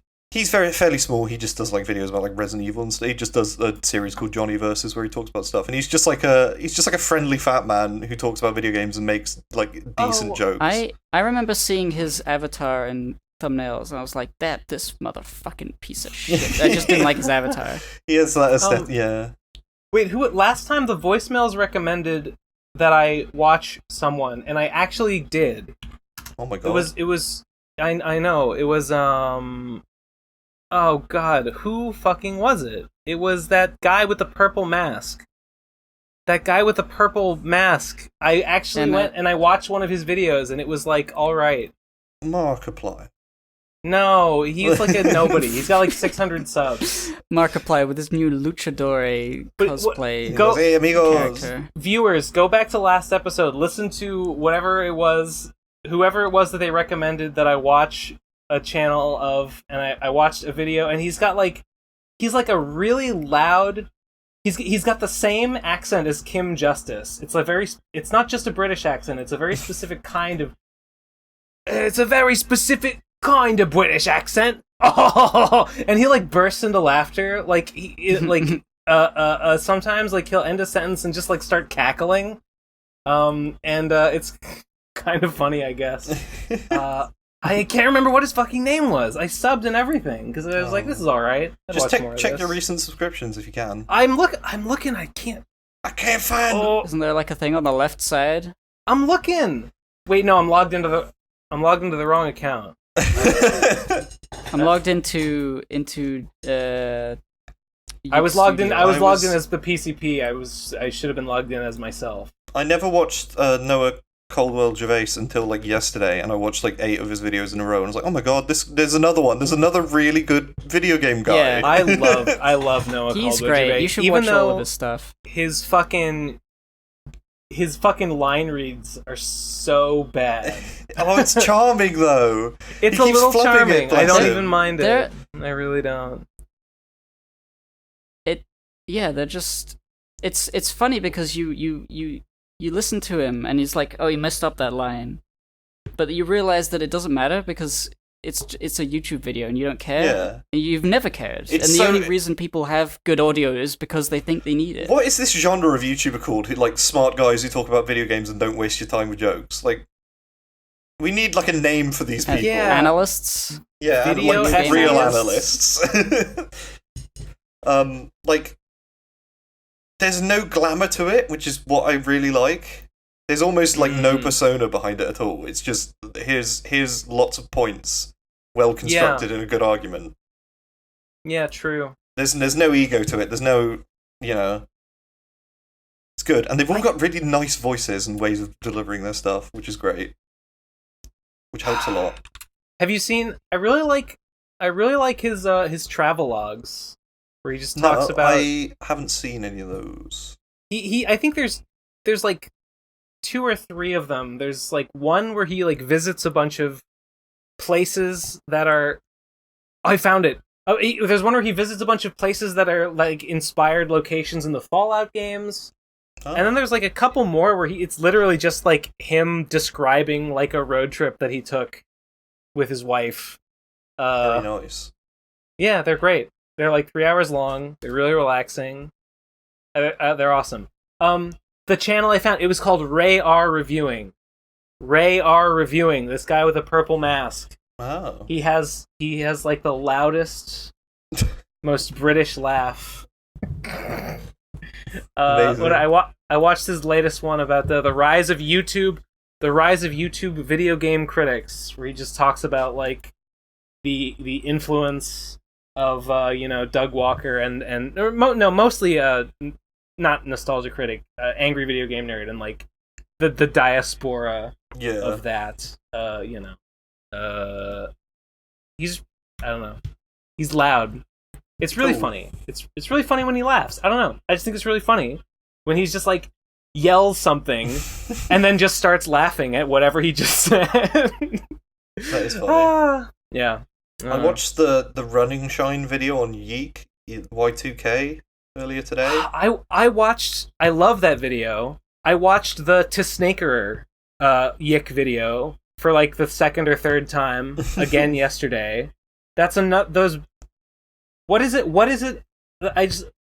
Those videos are so good. These 2 videos about Yik. I'll have to check that one. Because I was watching the Only Plays playthrough. They're playing through it at the moment. And it's like funny. What did you think of the Running Shine? Oh, very good video. Funny. It's such a good video. Well argued. Correct entirely in every aspect.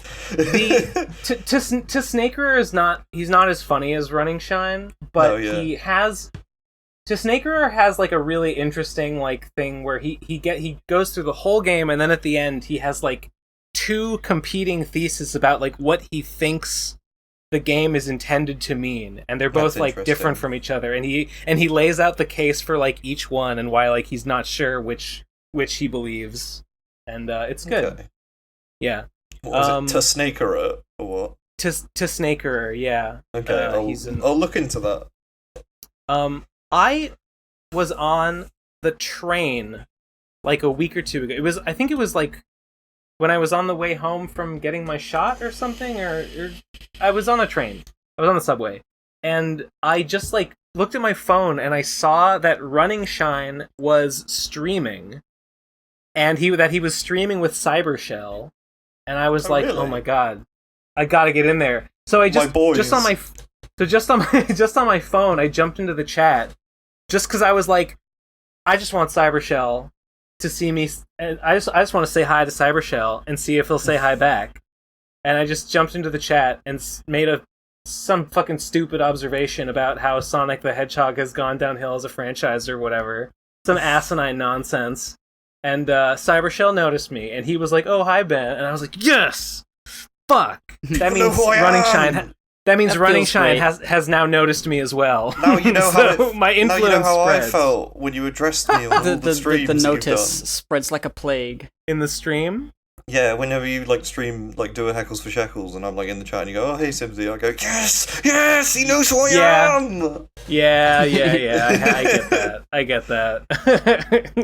But I was like, it feels great. I've tried so many times to be like cool in a Germa stream, but there's too many people. Oh it's impossible. You have to. I tried to be the one guy would be incredible. But I tried to be funny. It'll never happen. I tried to be funny in that chat, but I was like on the train and I had to get off in a minute, and I had like 30 seconds to look at the chat, and I just like I tried to type a couple messages, but like autocorrect fucked one of them up, and I was like, damn it. So you were like, Sonic is bad. Whatever. I got what I came for. Nice. I got noticed. That's all I wanted. Based as hell. It's worked for me. Yeah. I got on this fucking podcast by fucking bullying you on your Twitch streams. We just commiserated. We just commiserated about being aggrieved about Trixie. Is that and the fact that you have more Twitter followers than me, and that means that I need to steal your clout. It means you'll get a chubby little retweet from me, so... Yeah, boy! Money. You scratch my back, I scratch yours, if you know what I'm saying. That's how you play the cloud game, baby! I mean, I like No Simsie from the art discords and stuff. Yeah. And Big Boobies Mummy Milkers, and it's like, Exactly. yeah, Simsie's a cool person. Thank you. You're both cool people, too. I've been a fan of you guys for a few years, and I'm overjoyed that I get to talk to you guys. But not from the pony days, apparently. No, I'm a lecture bastard. I'm the worst kind of PCP fan, where I came in with the big lectures. The A worst school kind, child. The worst kind are the old digiheads. Oh, I mean, I think I was kind of that. I'm not. Why did you come from the Dick Show lecture? No, the first thing I saw was your Sonichu thing, because I found out about Sonichu from the Frederick Nukesen video, which I showed my friend and was obsessed with it, and I was like, oh, hang on, I think that's one of Fred's worst videos. Yeah, definitely, I would agree. Like, he's improved so much since then, but like, I watched your Sonichu video, I was like, oh, this is cool. Hang on, there's a Kingdom Hearts one? Hey, is that Digibro in the background? And then, and I listened to podcasts, I went into all your solo stuff, I watched lots of Gibbs videos,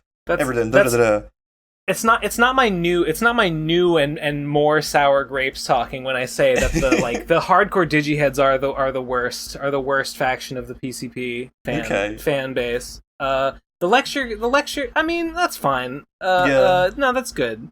That's good. I have gone back and listened to every episode, so I feel somewhat validated. But only the pony, only those who were listening in the Horsecast days are the true core audience. You can never, if you weren't there, you don't understand, man. It's over. You'll never really get it. Yeah. It really was like a secret society that like a lot of people just, because bronies were cringe at the time. It's like, oh god, you were either in or you were out, and if you were out, you had no idea what they were doing, but you just had a vague idea that they were strange. If you were in, it's a whole world.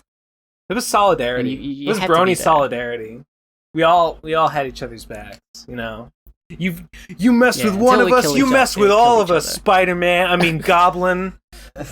Yeah. It's like worked though, because there's so many people connected to your little community. Like there's so many Discord servers and offshoots of the PCP and like PCP adjacent things. They don't even know us anymore. There's people that like play RFCK now that like don't even know who I am. I was on Endless War the other day, and some guy was like, "Hey, are you new?" And I was like, "Yeah." And he was like, "Do you want to go fishing?" And I was like, "Okay."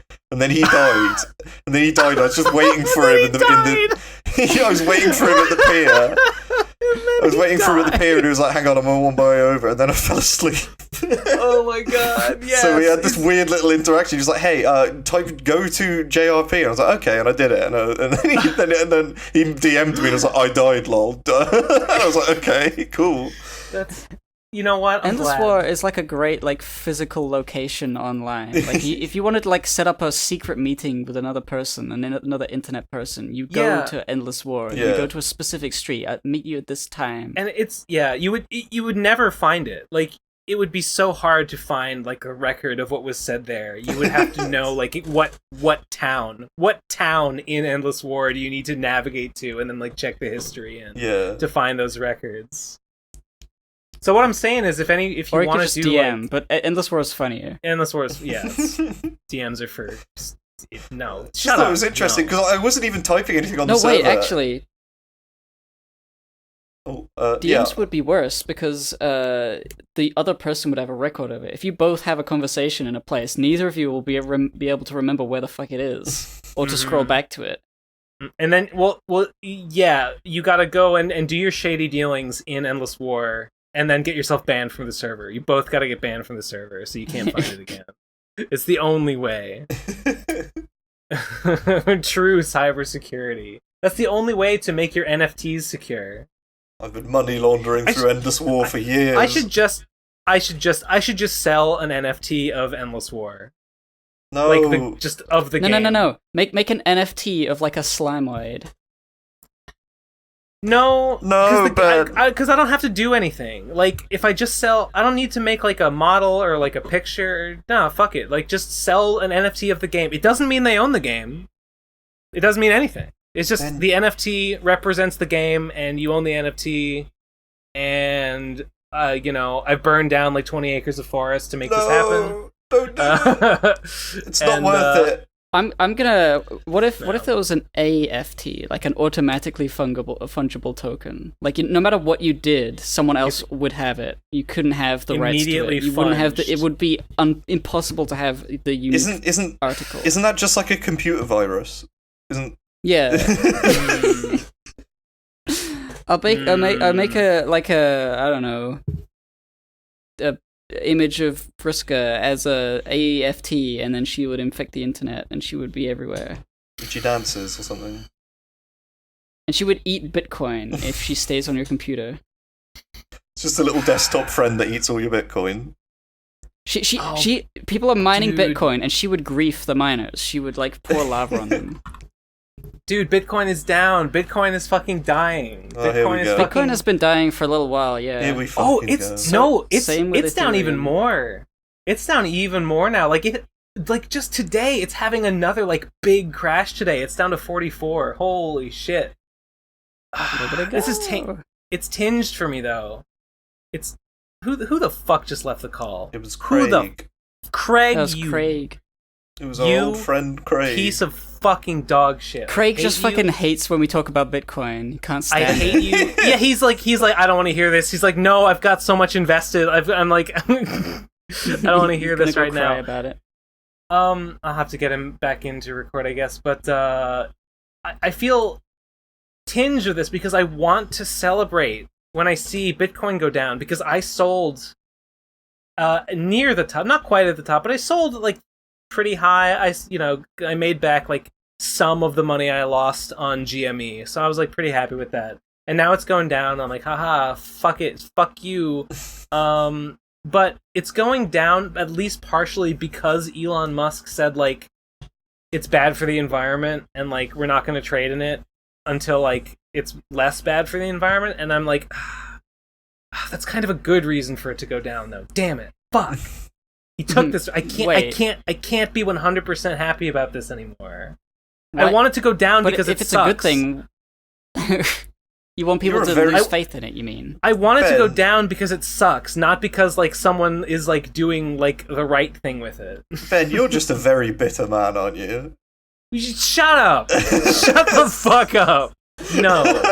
I've got you pegged, Sunshine. No. I know what you're like, about. I feel like it would be easier to feel happy that it is going down. it'd be nicer. Maybe setting a precedent that it might actually get green energy. It would feel better to be happy, Ben. Involved. No, I want it to go down because people see like, oh, it's like it's stupid. It's stupid and it's bad. Oh, Bitcoin's bad, so let's not use it. Right? That's what I wanted. But instead it's like, oh, there's a problem with Bitcoin. Okay, we need to address it and fix that problem so that we can readopt. And I'm like, no. What I don't want to see is like short-term losses for Bitcoin in the name of like, greenifying it, or like, pretending to greenify it, or, greenifying it enough that like people will stop complaining or whatever, only for that to like then become long-term gains. I don't want long-term gains. I want it to die. I feel like, unfortunately, it is too established to actually die. I mean, you never know. I mean, who knows? It'll go Maybe down, right. Obviously. It'll have crashes, but it'll always be there as a thing. I'm too stupid. Maybe to some use of the Bitcoin. less known coins will die out, but Bitcoin is. I mean, maybe it'll like change hands. Which one is the most impressive? Bitcoin and cool could be one. overtaken by another coin. Yeah, that is, but I feel like becomes that more as widely a, adopted. I think. I don't know. I don't think it's a foregone conclusion that crypto is just gonna be a thing that like people use in daily life. Widely adopted. Here's what I don't think that's inevitable. I think that the trading, investing, and then buying low, selling high, all of that crap, that's short term in like interest. People will be like hype about making a quick, easy money, but eventually, I think it'll have to, or it'll have to become more usable in the real world for like just selling stuff. Well, yeah, buying stuff. But in order to do that, it would need to like level out and not be as volatile. Yeah. So I'm like, I guess if it can like, if the investment hype can stick around long enough for it to mellow out, and then I think it'll stay for. I don't know. Well, it needs like wide adoption in the way that like everyone has access to getting it, and like lots and lots of vendors, accept it as payment, and there's a convenient way of doing those transactions. And if that happens, then that will drive its value further up, because now it will be more useful as a currency and therefore more valuable. So if one, I think that there's a lot of companies like investing into crypto because of its not being like regulated exactly. So there's an incentive for companies to get their hands on this sort of currency, which I think is because it's like I don't know much about finance, but in my head I'm thinking like, oh yeah, offshore bank accounts, like they don't have to pay tax, they're doing shady things all the time. Cryptocurrency is very easy to do shady things with. That might be part of it. Of course they're going to want it. That might be part of it. I mean, I think it's also the idea that it has not reached its peak value yet, because it has seen like some adoption lately, but it still hasn't seen like truly like universal adoption. Like if it were to happen like tomorrow, that like Amazon accepts Bitcoin, and then like mom and pop retailers all install a fucking scanner that lets you pay for your fucking groceries in Bitcoin, then like it would fucking shoot up to 100K, because that would like suddenly it's something that like everybody wants, and it's not like it's less niche now than it was before, but it's still a niche thing. To an extent. Yeah. So I think that's the like speculative part of it, that like people are betting on it eventually becoming more widely adopted, which will make it more valuable, which makes the value go up, which makes getting in on the ground floor, an investment that will pay dividends in the future. Although the market seems to be looking a little bearish for the moment, but maybe just in the short term. Who knows? Who fucking knows? You guys, no one. You guys, okay, yeah. Okay. Wowee. Man, being on the PCP is just the same as listening to it. I zone out whenever Ben starts talking about cryptocurrency. No. I zone out and start eating muffins. It's time to zone out even harder, because I feel like we're at the point where maybe it's time to move on to voicemails. Yeah. By the way, Ben, we're at 2 hours right now. I don't want to be here for 5 hours. So if the voicemails go on for too long, I will kill.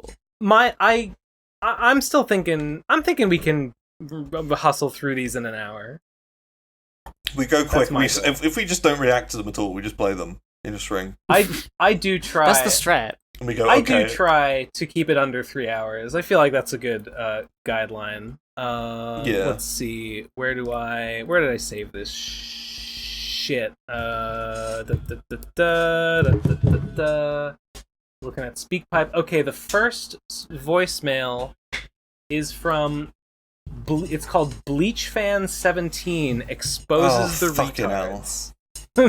So sorry, I'm pulling it up. Okay, I think this is Discord, please.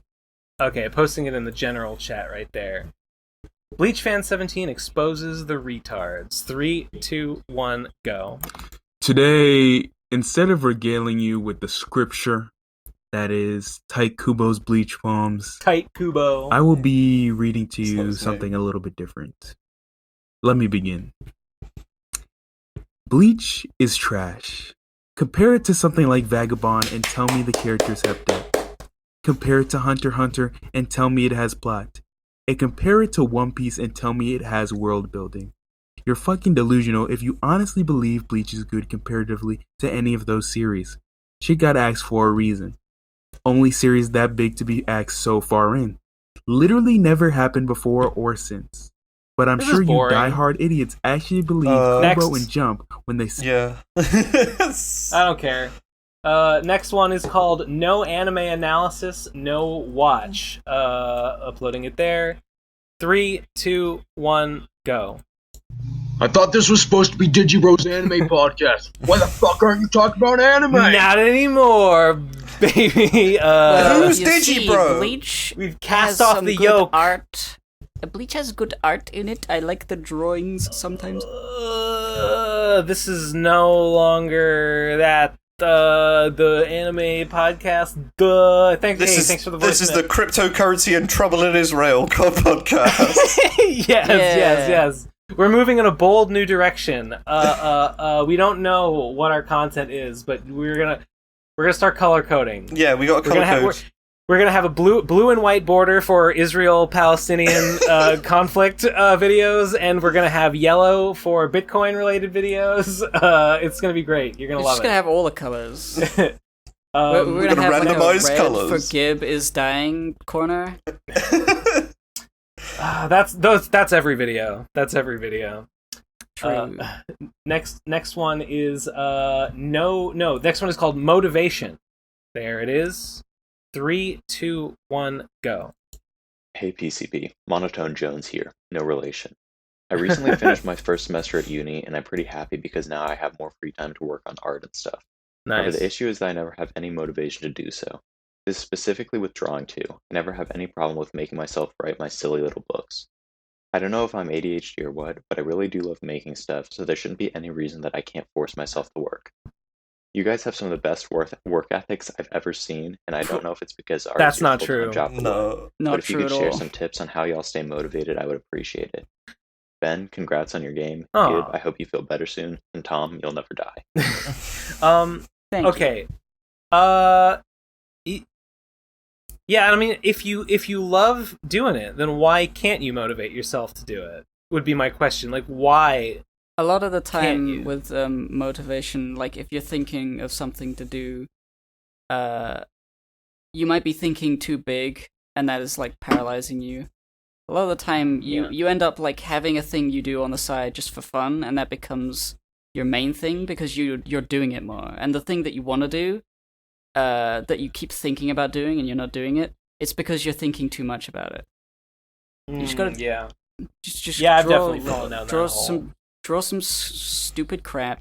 It will suck, and then draw some more. It sounds to me yeah. like he's just got art block and he just needs to wait and keep trying until suddenly it goes, oh, I can work again. Yeah, keep trying and wait. Yeah. Yeah. Keep trying and wait. That's the best way to put it.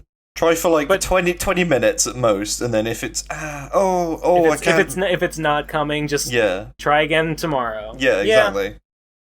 Yeah, it happens. That happens to me fucking on a monthly basis, where it would just be like an entire week where I'm my job, I'm not going to do it. I just can't. I mean, you're quite quick with the art, and it's You of high are. quality. Yeah. So it's. I think you can afford yourself a few moments like that. Yeah. I mean, Yeah, I mean, people just don't really There's always understand. an upper limit. There's always Yeah. an upper limit to how unbelievably productive a person can be, and it's impossible to like be the most. You just do what you can. Yeah. Everyone works at a different rate and stuff. I feel, I don't know. Sometimes I have the same thought as this guy. Like, why can't I focus on the thing I want to do? I want to be working on this thing, and yet I'm continually finding myself doing something else. Do I have a problem? Do I have ADHD? Should I get diagnosed? I have that thought a lot. I think, actually. Ben. Well, I think it's like what you want is maybe the thing to be completed, and the doing it is not the thing you want to do. Ben, you're Like, I want Yeah. to have the game be made. I don't want to make the game. Ben. Your show is called the Pro Crastinators podcast. I know. I think you forgot that. It's a big problem. It's a big problem. I don't know. Sometimes I wonder, like, am I operating? Am Am I operating irregularly? Do I have, like, is there some issue that could be chemically resolved for me that would make me more efficient at the things I want to do? Do you never think that? Am I crazy? I mean, I guess I do, but I feel like if somebody says, yes, you actually do have ADHD, or yes, you do actually have autism, I don't know what I would do. I guess I would just continue the way I was, because who cares? Well, you're missing the point. The point is, if that happened and they were like, oh yes, the reason why you don't work as efficiently as you wish you did is because you have ADHD. And we have, treatments, we have medication that is, can treat some of the symptoms of ADHD. And then what if I was like, oh, okay, cool. And then I took some. And then I found, like, oh, wow, I'm way more able to focus on the things I want to do. And I get a lot more done. It's possible. I don't think I have a medical issue, though. I feel like I'm just... Most of the time, I don't have good discipline. I think I do, but then every now and then I'm like... discipline up when I was younger. But every now and then I'm like... I'm procrastinating even though I really want to be getting that thing done, and it's clearly irrational. I'm clearly pursuing an irrational course of action. Why? I guess that's human. I mean, it just comes down to, like, what are the things you could do? Playing video games or doing the other thing, and you choose the video games because you find more short-term pleasure in it, and it's very easy to go to those sorts of things. Oh, I don't truly think it's is indicative of you. It's just it's just how things are so good and satisfying, and video games are they just give so you that fun. dopamine. So engaging. Yeah, I mean, it's true. I could be making money. Not really, though.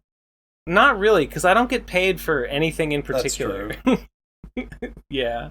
I just have a vague sense of obligation that I need to be putting things out into the world, and I hope that I will be correspondingly met with appreciation, which in some cases might congeal itself into money, but I have no guarantee.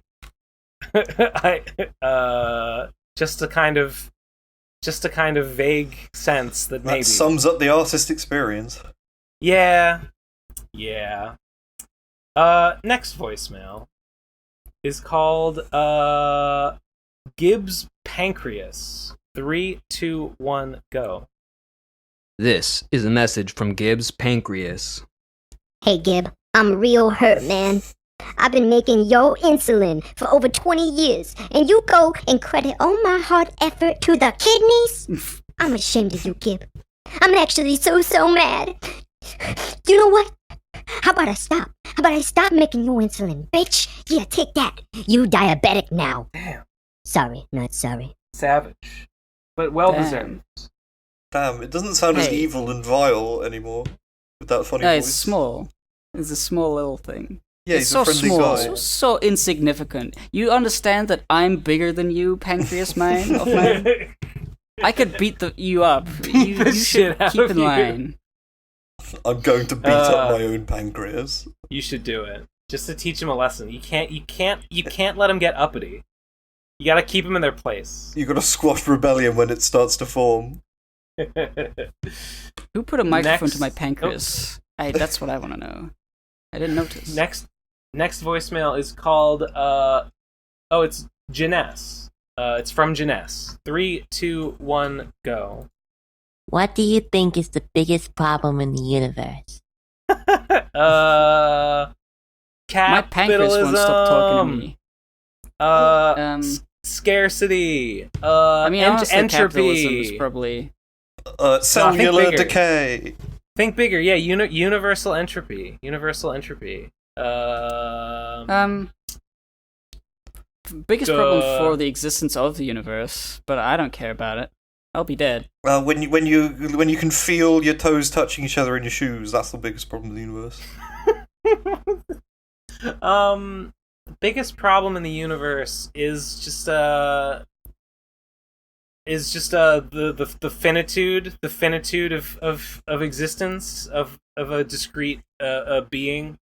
Just the yawning gulf of void that extends Nah. in every direction. I like that. Up, down, left, right, forward, back, that inspires and front art. and back in time. That inspires cool things that You're I a see, fucking, that I watch. Oh, I fucking hate you. I hate that shit. I hate that shit. Oh, you know, actually, if you didn't have the Abyss, you wouldn't have Dark Souls. Mortality. We wouldn't have Dark Souls. If we weren't all gonna die, we wouldn't have Dark Souls. That's like a game the about being Artorias sad and the Abyss about that. DLC happened. You gotta accept that, Ben. It's mortality is good because it makes us sad, and that makes us make video games to cope. Like Dark Souls. Jesus fucking Christ. I didn't say that. I just said that, like, the concept of thinking about the Abyss gives you the thought to, like, what if I should put that in a video game? Yeah, you sure? Nah, you're right. Yeah, it's true. I'd like to submit an argument. The biggest problem in the universe is when my drawing tablet pen disconnects. I have to move it a few centimeters away and then back again, and then it works again. That's the biggest problem in the universe. The biggest problem in the universe is when sometimes my tablet does a thing where, I don't know why, it will just. I'm not pressing any buttons, but I will hover my mouse over like something and like over like a slider, and the slider will just creep up, and the volume on a YouTube video will just creep up to the max, or like if I hover over like my pen tip size in like Manga Studio, the size will just creep up, and I don't know why. It's like my fucking mouse wheel is like nudged in a direction or something, and I have had times when I have had that for like weeks, and I have I've tried disconnecting my mouse, and I've tried like fucking reinstalling my mouse drivers and stuff, and like I don't know. I think a broken mouse was the problem back then, but I got it again the other day, and I was like, oh my god, this is going to be a weeks long problem. I'm doomed. But no, I just unplugged my mouse dongle and replugged it in, and fortunately that fixed it again. But it was the scariest.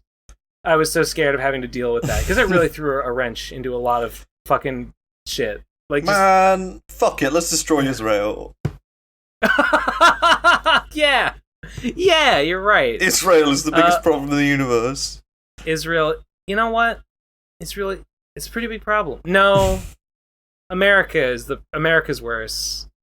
If Israel is a problem, it's only because America is empowering them to do their shit. So I guess America is the big. So it all comes back to capitalism. Yeah, cool. You know what? Capitalism. It all comes back to capitalism again. I was right the first time. Money, dough. Me like money. I do like money.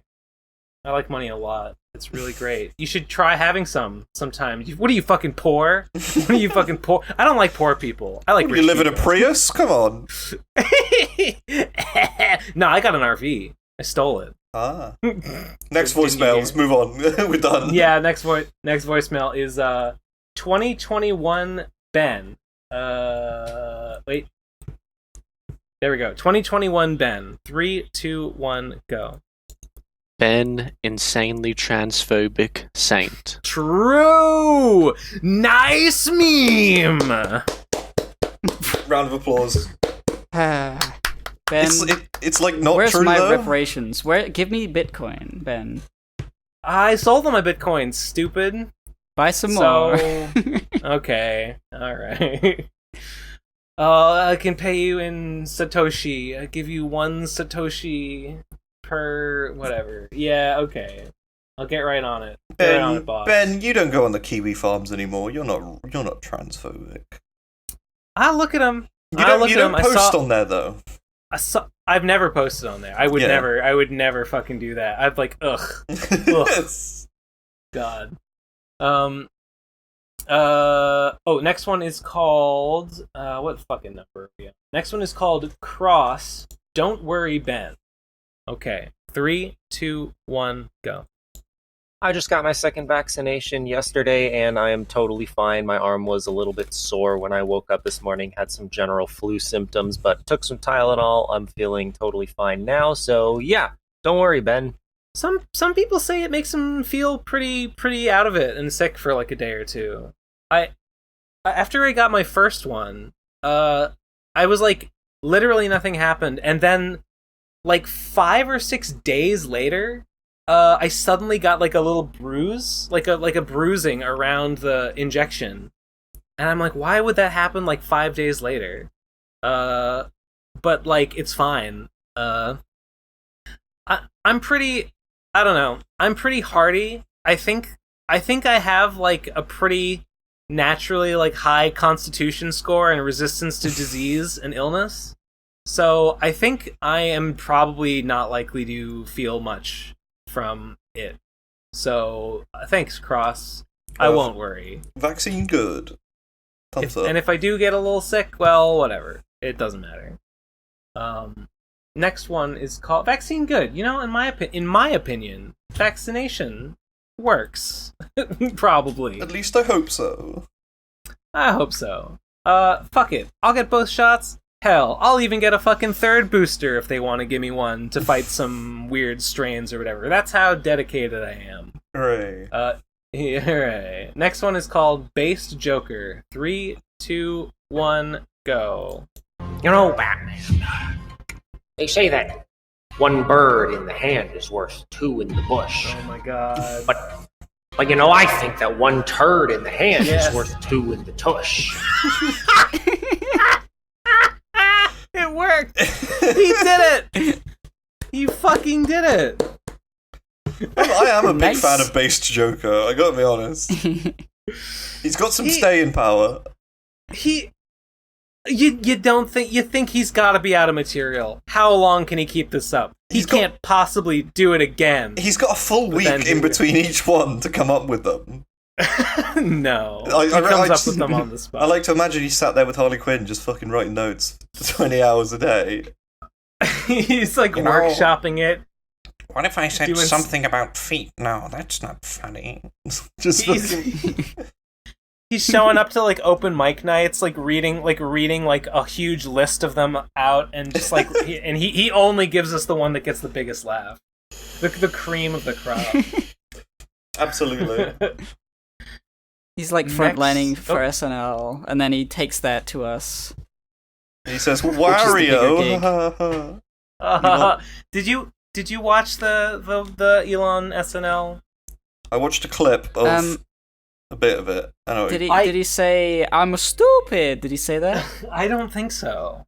I mean, maybe. I literally just hearing about it and thinking about it. I saw some people posting clips of the Zoomer what was it, hospital, the Gen Z hospital, and I saw the thumbnail for the video, and I couldn't even click on it. Like I was so embarrassed even thinking I was so embarrassed even thinking about like what could be in this video that like I couldn't even bear to start watching it. So I just didn't. And I watched a bit of the Mario one. I saw that. And it was like cringe, you know, like they're just saying things that they've heard Zoomers say, but like not all of the things, and mostly from Twitch. They said poggers. Based. But it was like I didn't even know it was like surprisingly. I mean, it wasn't surprisingly bad. It was obviously bad. But like, it wasn't so bad that I was cringing out of my skin. It was just sort of like, you know, like yeah. All right. Yeah. Back into the retirement home you go. It's just sort of sad. I see. Yeah, but it's also like the biggest comedy show in the world, and you gotta expect something more from that. Yeah, you have to laugh. You have to laugh. It's the biggest one. Well, it's like if these people aren't delivering something that's fucking funny and impress me, then like where am I to go? Where am I to go for amusement? If you go to the Pro Crastinators podcast. You go to patreon.com/the Pro Crastinators. $5 for 50, 60 bonus episodes. Laughs aplenty. You go to youtube.com/Resident Evil Village, all movies, full HD cutscenes, and then skip about 1 hour and 10 minutes in, and then laugh at the funny bit where the guy says a silly thing. Timestamp. Next voicemail? Okay. Yeah. Oh god. Yuck. I'm gonna throw up. I'm not actually gonna throw up. Ooh, I just burped and it tasted like butterscotch. That's pretty cool. That's great. Don't you just love that? What a man you are. Next one is called Spork. Wait, I think I already put it there. Spork more like dork. 3, 2, 1, go. This is in response to Spork's voicemail last week, bitching and moaning about Ben using gendered pronouns. Whatever. Don't say the N-word, Spork. It doesn't matter if you're black. It's not cool. No one should say it. Okay, nigga?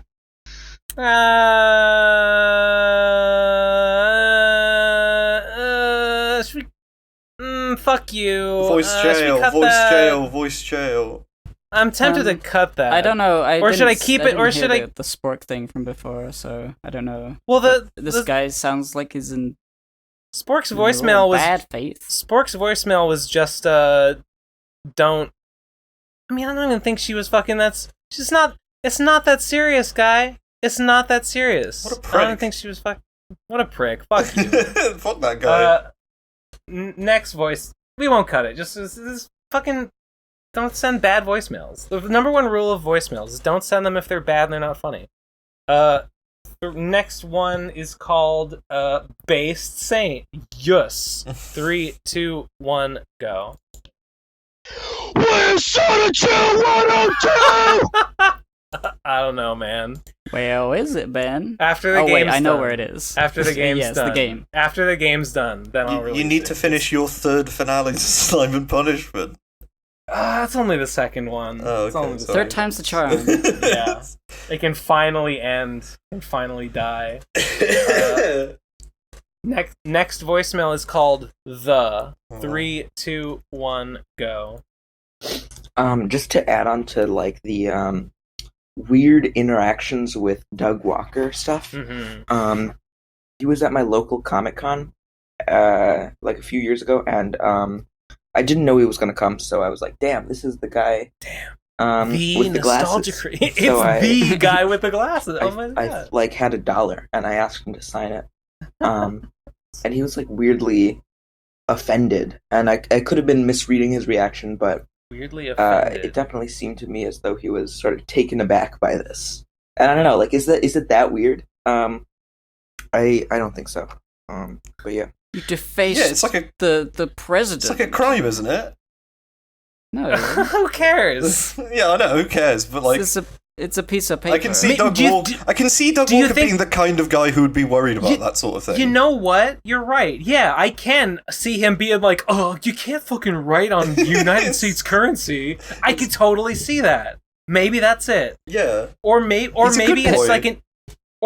like an ego thing where it's like, is this guy seriously just taking some random junk and like asking me to fucking like give him my signature? Like, nah, I don't think it's he that? would be like that. I feel like the him not wanting to like anger the American gods is more likely. He's really not. I like, wonder. Say what you like about Doug Walker. He's really not very mean spirited a lot of the time. No, I don't ever see him. Like, I don't think looking he's down mean on- spirited. I don't think he's mean spirited, but I do think he's pretty conceited. I don't think he's pretty like self-absorbed and seems like kind of a narcissist. Oh, Not yeah. Oh, yeah. I feel mean, like I at don't a know, convention though, he. Do you think I'm reading him wrong? That he would be like you gotta wait in line like everyone else for a signature. I've only heard good things about him in personal interactions. So, like actual people meeting him. I mean, regardless of business practices and shitty videos. Yeah, sure. Okay. I was a huge fan of him. Fine. I was a huge fan of him. I don't want to think of him as being mean. Well, sure. Next voicemail is called Thought Slime. Okay, there it is. 3, 2, 1. Hey, it's me, Thought Slime. Did you know that you're actually sexist and racist? That's not what he sounds like. That's not true. That's what? That's not. You could say that. You could make this.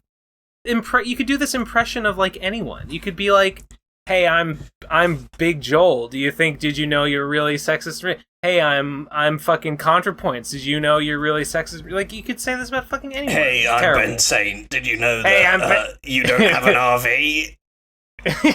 Yeah. Terrible. This is awful. This is awful. Sometimes you just don't know what your unconscious biases are, and you need them pointed out. You fuck. Sometimes that is true. Gib, Sometimes that is true. Gib, do you think me and Ben are racist and sexist? I definitely am. I don't know. Who knows? It's everyone's a little bit like biased towards their own race just because they grow up around, the same skin color, and they're like, "Oh, what's that? It's someone different." I said I heard it'll always manifest in different ways, but no, not everyone is literally like the worst possible of anything. I heard necessarily. A YouTuber the other day who was a black British person, and I heard his voice, and I said, "This guy sounds like Nino," and someone was like, "It's kind of racist," and I was like, I thought about it, I was like, it kind of is. It kind of is. And then everybody claps. But I don't know. I don't feel bad. It's like, yeah, it is. I've I just heard, think like black people in the London area that have like a voice that white people in the London area do not have. So I could see why they would be like, "Oh, this is similar sort of thing." Yeah. But it's I don't feel like I did anything wrong, but I think you could probably make it's kind of like a racist thing to be like, "Oh, these two people sound the same because they are the same." I don't know. Maybe I'm the accusation of racist as like, yeah, "Oh, you're trying to ruin my life. You're a bad person. And throw me in jail. You're being malicious. You're a bad person inherently. Yeah. You'll never be good at anything." Yeah. And it's not always that. Yeah. I mean, some people do act like that, and that's kind of crazy. You know what, but Gib? You're right. Racism is good, actually. No. Oh no! Don't clip that. Don't clip that. Don't clip it out of context. Cut it out. Cut it out. Eleazar, double down. Put a reverb on it. Eleazar, play the guy who said the N-word again. Play that one again. Nope. Yeah. Let's go back to that one. That was my favorite. Next. Double censor it. Censor everything. Next voicemail is called. Wait a second. Hold on. You've posted two, and we haven't listened to one of them. Oh, I'm stupid. Okay, do the one that's called 3170. Okay. That one is Henlo Corgo. 3, 2, 1, go. Hey, Ben. Yo, what up? I was just wondering, after spending roughly 10 minutes or so in your Discord, how often you hatefully masturbate to the dumb shit that Riley says, and how you would compare the quality of those orgasms to normal orgasms, because I myself have been interested in hateful masturbation for some time now, and I'm trying to get into the craft, and was wondering if you had any tips. I have been seething particularly hard since the Oki interview. I mean, I've been doing it, and I've got no investment in this shit. I have been thinking of. That guy says shit that really pisses me off. I hate him. I hate her. He riles you up. He does. He really. I admit it. I guess that's a win. I guess that's a win for him. He's like successfully. He makes me mad when he says dumb shit about making fun of poor people and stuff. He's a funny fat guy who isn't funny. Sad. Yeah. It's like, yep, successfully trolled me, I guess. It sucks. And I'm seething. So to answer your question, usually only once a week or so, but this week every day. Next voicemail is called Roguelike Recommendation. 3, 2, 1, go. Hey Ben, I have a roguelike recommendation for you, since you kind of seem to be enjoying that genre a lot. So it's called Synthetic. Subtitle is Legion Rising, I think. It's a top-down tactical shooter kind of roguelike. It's pretty good. It has some really solid shooting mechanics. Recently got its final update, so all of the content that will be in the game is in the game now. It's hard as fuck, so I think I beat it 4 or 5 times, and with the final update they added a new a twin game, stick shooter, but I'm not sure. Not new game plus, but a final ending after the ending that I got a couple times. Yeah, it's pretty good. If you want to try it out for free, there's the arena version of Synthetic. You can like try out just the mechanics against like hordes of enemies, but that's not the roguelike. Yeah, also that Seth guy who made a video on Kenshi, he also made a video on this. So yeah, check it out. Oh yeah. Cool. Seth Sinich, that guy. Seth MacFarlane. I'll check this out. I'm gonna check this out. I like video games. Ben, when are you gonna play Hades? Oh, Hades nuts. I don't think you would like Hades that much, but I really like it. Honestly, yeah, I think I just heard so many people gushing about it, but yeah, I talked about this the isometric gameplay. It doesn't look like it'd be blown away by. I don't know. I'm sure it's fun. I'm sure it's fine and it's cool. very addictive. Characters I should are nice. give it a shot. Music's really good. I really should give it a try. It's just very satisfying to play. It's one of those that you just sit and chill. And runs are only like 20 minutes, so it's nice to jump back in. That's good. A Noida run, a successful Noida run is like 16 fucking hours, so... You know. I've never made it past the Hasty base in Noida. I suck. Oh, you fucking idiot. You fucking dumbass. Oh, Here's what you do. Yeah, fuck you. No, here's what you do. No. All you gotta do is you go to the mines and you go to the left and you just dip into the fungal caverns because that's where the good wands are. You dip into the fungal caverns and you get a good wand. You look for high mana regen, and you know low reload time and cast delay and reload time. And if you can find what you gotta do, you need a mana. You need the mana rebooster. Or fuck, what's it called? The mana, the one that like gives you 30 extra mana. I got you, coach. I'm writing this down, coach. We're writing it all down. If you get that, you're fucking done. If you get that, it's game over. You just stack that. You just stack that in the right wand, and and that's it. You got a fucking chainsaw wand, and of course, I get that all the time because I know what to look for, and I still fucking die in the Hisi base because I shoot bullets into a liquid nitrogen canister that I didn't see under a pile of snow. But if I was being smart and playing more patiently, I would never die. So that's how you do it. Cool. Yeah. Now you know. No, it is a good game. It's so good. I've barely scratched the surface with it though. So it's so fucking good, dog. If you haven't been to a parallel worlds, forget about it. Okay. I haven't. Next one is called Clarity. 3, 2, 1, go. Hey Ben, just wanted to clarify a couple of things. I wasn't trying to argue with you about autism last week. I wasn't correcting you on anything. You just sounded kind of unsure the first time you talked about it. So I thought, hey, I'm autistic. I'm diagnosed and everything. So maybe I can give them some first-hand insights into what it's like. I guess I couldn't. Maybe the fact that it's in increments of a minute and a half had something your to do voice. with it. This okay. That's it. Thanks for the voicemail. Sorry, your other voicemail wasn't great. Keep them shorter. Thank you. Next one is called Dolos. There it is. 3, 2, 1, go. So this question is mainly directed at Tommy, but the rest of y'all can answer too. No, especially because he's not here. Your roster changes every 5 seconds on the podcast. Sorry, guy. Don't know if he'll even be here. Nope. Ben said to keep these short, so 20 seconds. How are the kids? Okay. How's the wife? Thoughts on the Guilty Gear beta though? Cheers. I'm sorry. I've been seeing a lot of Guilty Gear posts on Twitter. I posted about it yesterday. But I don't know what to think about them because I don't play. Yeah. I don't play that shit. I think the girl with the wolf is hot.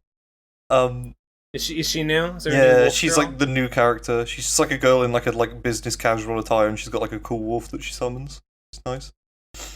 Cool. She's the most normal looking guilty character.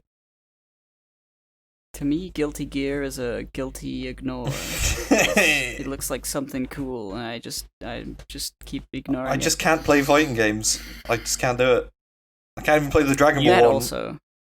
Are you just following for the cute girls? Yeah.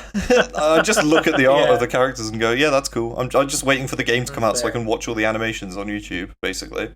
That's fair. That makes sense. They do look great. That game looks fucking great. Yeah. Sorry, Tom's wasn't here to answer your question. Lol. The next voicemail is called. Where is it? Here. Oh god, I found it. It is called SF2 is base, not that one. 3, 2, 1, go. Saga Frontier 2 is this obscure-ass Squaresoft RPG for the PS1, and it's got these kooky character sprites with the most gorgeous watercolor backgrounds. The soundtrack is amazing. It's like the pinnacle of how to use leitmotif in music. The combat system is pretty fucking wonky, but once you really experiment or research into it, it's highly really rated sick. on Steam. The only blight on the game is that it has these hideous 3D backgrounds when you get into battle, and they're just god awful. So truly, Tom is wrong for once. 2D over 3D. Thank you. Thank you very much. Check out this game if you really like old ass RPGs. It is really fucking cool. Saga Frontier. I've heard that. Oh, I thought he said Soccer Frontier, like football. That'd be a good game. No. I typed that in and I just got soccer. Saga. I'm looking at screenshots. Saga.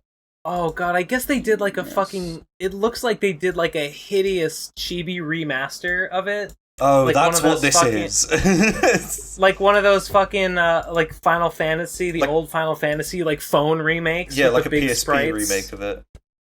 Yeah. Oh yeah, that looks like a 2000s MMO.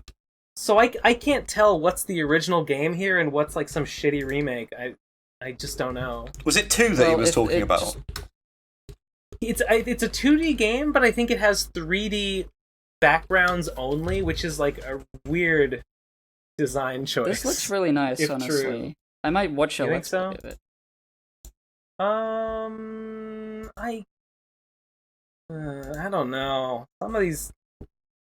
I want to. I don't think I like the look of it very much. There are bits that look okay.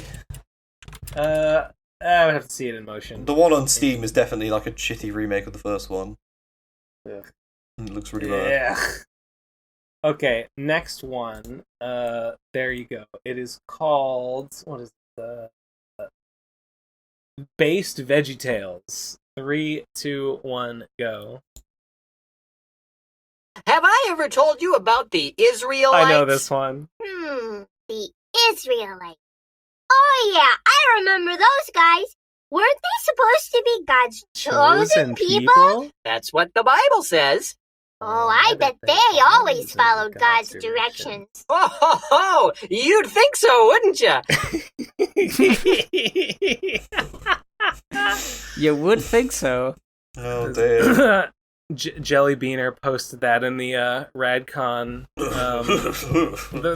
in the Radcon server, and it really cracked me up. Oh, you'd think so, Is wouldn't you? VeggieTales a Christian show, right? Yes, it is. Yes, it is. Yeah, okay. You've never seen it? No. I've heard of it. I've seen the one where they predicted memes and people were like, whoa, wow. I've seen the one where they all turn and look at each other. Wait, were they predicted memes? I saw the one where there was an orange and he yelled. What do you mean where they predicted memes? It's that clip that keeps going around where they say, in the future, comedy will be randomly generated, and they have like a shitpost bot. Wait, VeggieTales has that? Yeah, it was a clip. Okay, that's strange. I'll have to look that up later. It's really weird. Okay. Why would they have that? What? I don't understand. I have no idea. I've never watched it. But what the fuck? Next voicemail is called Ben, read One Piece, please. 3, 2, 1, go. So I was just watching Munchie's video he put out, and I just wanted to say that he is a good boy. Yeah. And I am proud of him, even though he didn't need to do any of this, and it really shows massive growth on his part to do all that stuff. Munchie, a good boy. I think he went. I mean, I would say he went a little overboard. He used some flowery language, and said some things that, yeah. I think he's correct in what he was doing, but I think definitely. What he isn't saying is that he doesn't like the limelight either. So, I just want to not be here anymore. And also, things I've said were bad. If he just doesn't want to be online anymore, then I guess fair enough. I don't think it was really necessary to delete everything that he deleted, and I think it's a little cringe to delete stuff for no reason, and some of that stuff I feel like was fine, but at the end of the day, it's his stuff and he can do what he wants with it. Yeah. Good for him. I saw a few people criticizing him on the Poddy Discord where they were saying it's clear that he's lying about not doing this just because it will affect his job prospects in the future. I was like, that's none of your fucking business. Who cares? I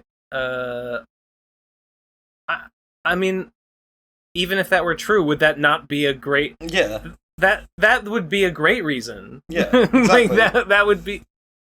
That's really weird. Like that. If you're like, hey, I want to get a job in an industry one day, and if I have videos of me saying the N-word, then I won't be able to get it. Then yeah, take your fucking videos down. Yeah. Take note, PCP voicemailers, you dirty people. Jesus Christ. Yeah. Okay, next one is called Episode 260, Battle Scroll Scenario Explained. Oh, no. 3, 2, 1, go. Hey, hi, it's your boy Dolos again. Sorry for leaving a second voicemail on the same day. Fuck you, Ben. But I'm catching up on the podcast, and in episode 260, Samurai Sama calls talking about him and all the boys and Mr. T. Shoutouts to Mr. T. They're pissed because the scroll that Ben stole from them is battle plans. It's true. And Ben insinuated and, in fact, blatantly stated that the battle plans were for them to fight each other. No, if you had listened to Samurai Sama, shout out to Samurai Sama. I didn't actually read that scroll. He said the battle scroll was for them, as enemies, to come together and take over Japan with Mr. T. I see. So yeah, shout outs to Mr. T. Fuck you, Ben. Tom will never die. Continuity maintained. Ben does not fear his nemesis so much that he doesn't even listen to his words. I don't really, I have a... It's the thing Sun Tzu said. If you have your enemy's battle plans, just leave it. Just don't. It's just don't bother looking. It's just like listening to the PCP. When Samurai Sama starts talking, I just kind of tune out. Disrespect at all costs. Next voicemail is called The 2. 3, 2, 1, go. By the way, I was the person that talked about the weird Doug Walker interaction. Yeah. I'm not sure if I mentioned this, but the one you saw it at a tech, a booth for specifically for autographing things. So it's not like I just approached him and was like, sign my dollar. He was there to sign things. Okay. Well, yeah. In that case, it can only be that he had a problem with the dollar. So he must have just been like, he didn't want to sign a dollar. Yeah.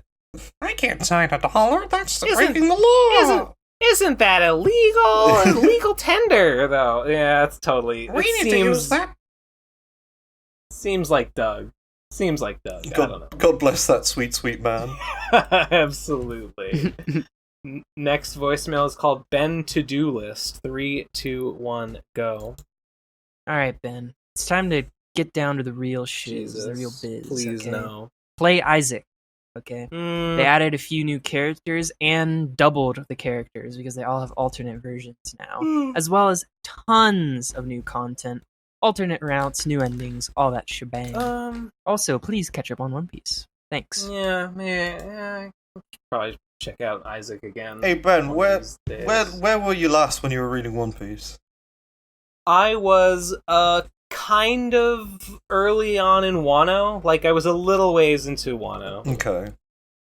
I would say wait until you hear that Wano's over, because we're in the thick of it now, and it's a little bit like, oh fuck, I'm reading it. Oh, like if I caught up now, I would be on a cliffhanger. No, I don't reckon you'd enjoy the weekly format. You'd be in. No, yeah, I don't want to. When there's a lot of action happening and not a lot of plot furthering, it is a lot of panels of cool shit happening, but there's only so many things you can show in that many pages. We're deep in what is known as clash piece at the moment, where it's just every chapter is just a different clash between characters. I mean, I'm really enjoying it. It's cool, but if you want to binge it, maybe after it's finished. Yeah. I do want to binge it. I'm not interested in getting back into reading weekly. There's some great stuff in Wano, so yeah. It's incredible.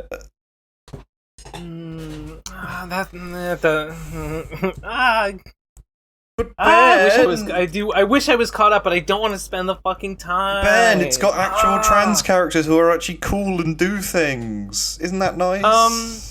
It already had those. It had the Okama. Yeah, but now it's got a pretty girl one. Well, that's nice. It's still sort of ambiguous whether that character is trans or is just a man that looks like a woman. She refers to herself as she. She gets everyone else to refer to her as she. I've always seen her as... in all the ways that matter. It's a trans character. Talking about Kiku, not Yamato. I don't know who these people are. Yeah, don't worry. They're lame. They're okay. Next. Wait, what? That was the Ben to do. Oh wait, I uploaded two. Okay, next one is 3180. Okay. This one is why the Ralph thing makes no sense. 3, 2, 1, go. The Ralph video was not uploaded to start a fight and to get clout. The Ralph video was uploaded out of spite because it's motivated by fucking Trixie, not by Fux's face, Vizier dickhead. It's motivated by Trixie because it's spite at fucking May and Ralph. That's why that video went up. It has nothing to do with fucking money at all. Why can't it be both? A neat side effect that was completely a missed opportunity for them to fucking get clout with it. But no, that has nothing to do with it. It's all these are all good reasons. Relationship spite bullshit. That's why it went up on the fucking channel too, to fucking piss May off. That's the only reason why. I don't think you're right. I think that might be a reason. I think it's absolutely both. I think it's both. And probably hundreds of more reasons of insanity that we can't comprehend. Probably, yeah. Sorry, sucker, but you're a fucker. I rhymed it. Sorry, we've decided that you're wrong with no evidence or clarification. We know what those guys were thinking. You don't know shit. Oh shit, I posted another one. Whatever. Next one is 3181. Okay. It is The Deepest Lore. Oh, 3, 2, 1, go. I want to hear the fucking Tobuscus deep lore. Somebody should figure that shit out, because Quentin Reviews already did. I don't fucking know who that guy is. Pest. He would brag about it on his channel sometimes. I don't know anything about cosplayers and shit Tobuscus. Like that. So there has to be some that guy with the glasses, Pro Jared, Game Grumps style, deep lore Quentin horrible Reviews. Story about this person. And I've never heard it told from a reputable source before, so it's got to be out there somewhere. Yes, it Someone is. figure it out. It'll be funny. Doesn't sound like you did. If you had typed that into fucking YouTube, I think it would have come up. If you type Tobuscus drama or history or something like that, then fucking you'd have it instantly. There's probably more. Yeah. There's probably plenty more videos that I haven't seen. I've just seen the Quentin one. I know who he made the funny Skyrim song, whatever, and he was a sex pervert. Fuck I him. had only heard the name. I had never heard. Isn't Tobuscus the Diamond Sword? Yeah, Diamond Sword. Is that guy? I know that from Munchie knowing that song. I had never heard the Chicken and a Biscuit song before I found out that I watched that Quentin video, and I was like, okay. I don't know. Use the sex pest. I don't even remember. I watched that video. I don't remember anything from it. He was like an emotional abuser and sex pest and that all the easy, hard, like nasty stuff. Nice. Was he a groomer? Was he a groomer? No, I don't think so. I think it was all overage. Well, no, dude, that makes him a hero in my eyes. Fuck yeah, dude. He's cleared the bar. He's so much better than his contemporaries. Next voicemail is called Taking It Too Far. 3, 2, 1, go. Ben, I've seen you posting jokes on Twitter making fun of some dumbasses every once in a while, and I don't know, it just seems like too much involvement in this petty lolcow drama. I don't know what you mean. It was mean. way funnier when you were constantly posting comics on Twitter for the sole purpose of making fun of one dumbass, but hey, I could have lived with that if you hadn't used some fucking samurai ninjutsu bullshit to steal RVs from all over the country. You were meant to use your ninja scrolls to seize the means of production from the bourgeoisie, but instead you're seizing the means of content production right out of the hands of the proletariat, which is just despicable. Me, 3, coming to theaters this summer. Get your minion on.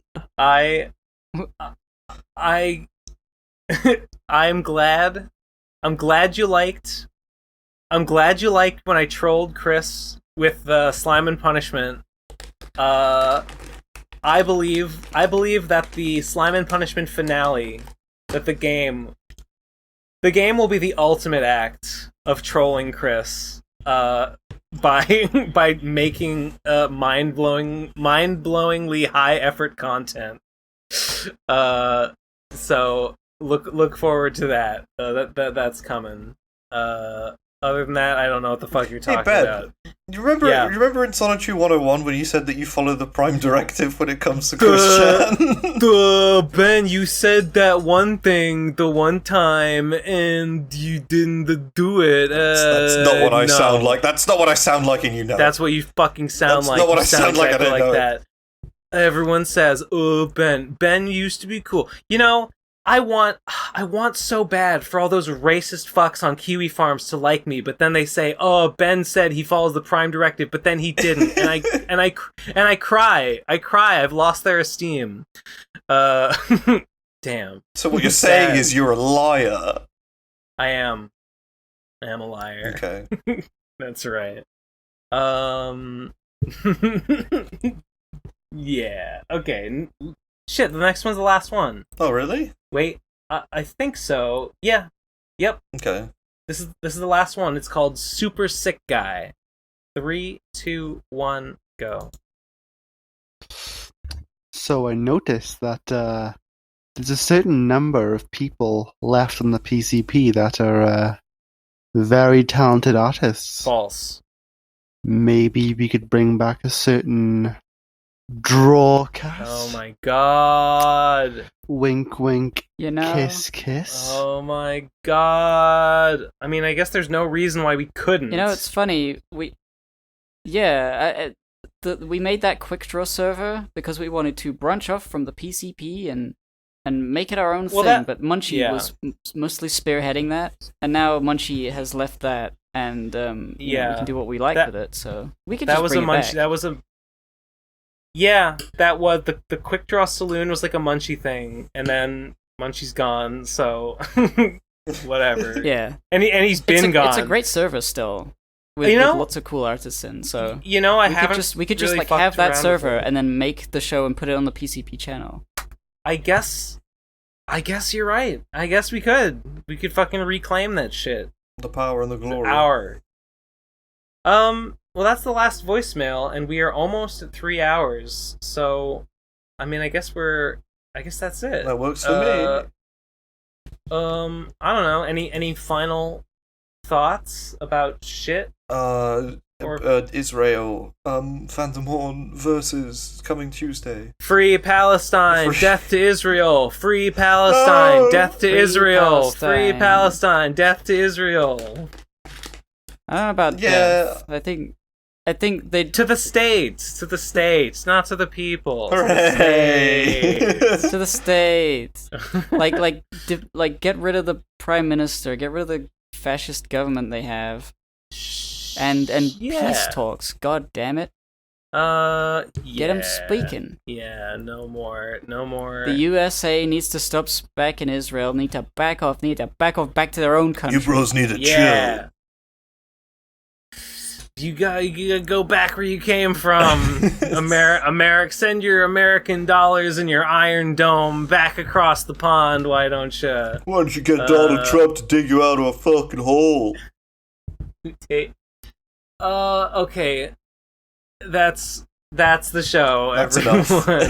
Patreon.com/the Pro Crastinators. Bonus episodes. Speakpipe.com/ what's our fucking /PCP voicemail if you want to leave us a voicemail. We'll keep it short, stupid. I guess that's it. I guess it's the end. Simsy's links. Oh yeah. What's your links? Yeah, Simsy. Twitter.com/SimsyFart. We'll just leave it at that. Simsy Fart. Everything's Check on out there. Simsy Fart's art over there. Commission him. He's a good boy. He's a good boy. Yeah. Give me money. Bro. Keep the capitalist wheels turning, boys. Yes. Thank you for having me on, folks. Bye. My pleasure. End of the episode. Good night. Mwah. God bless. Yes. Gibble gobble gobble gobble.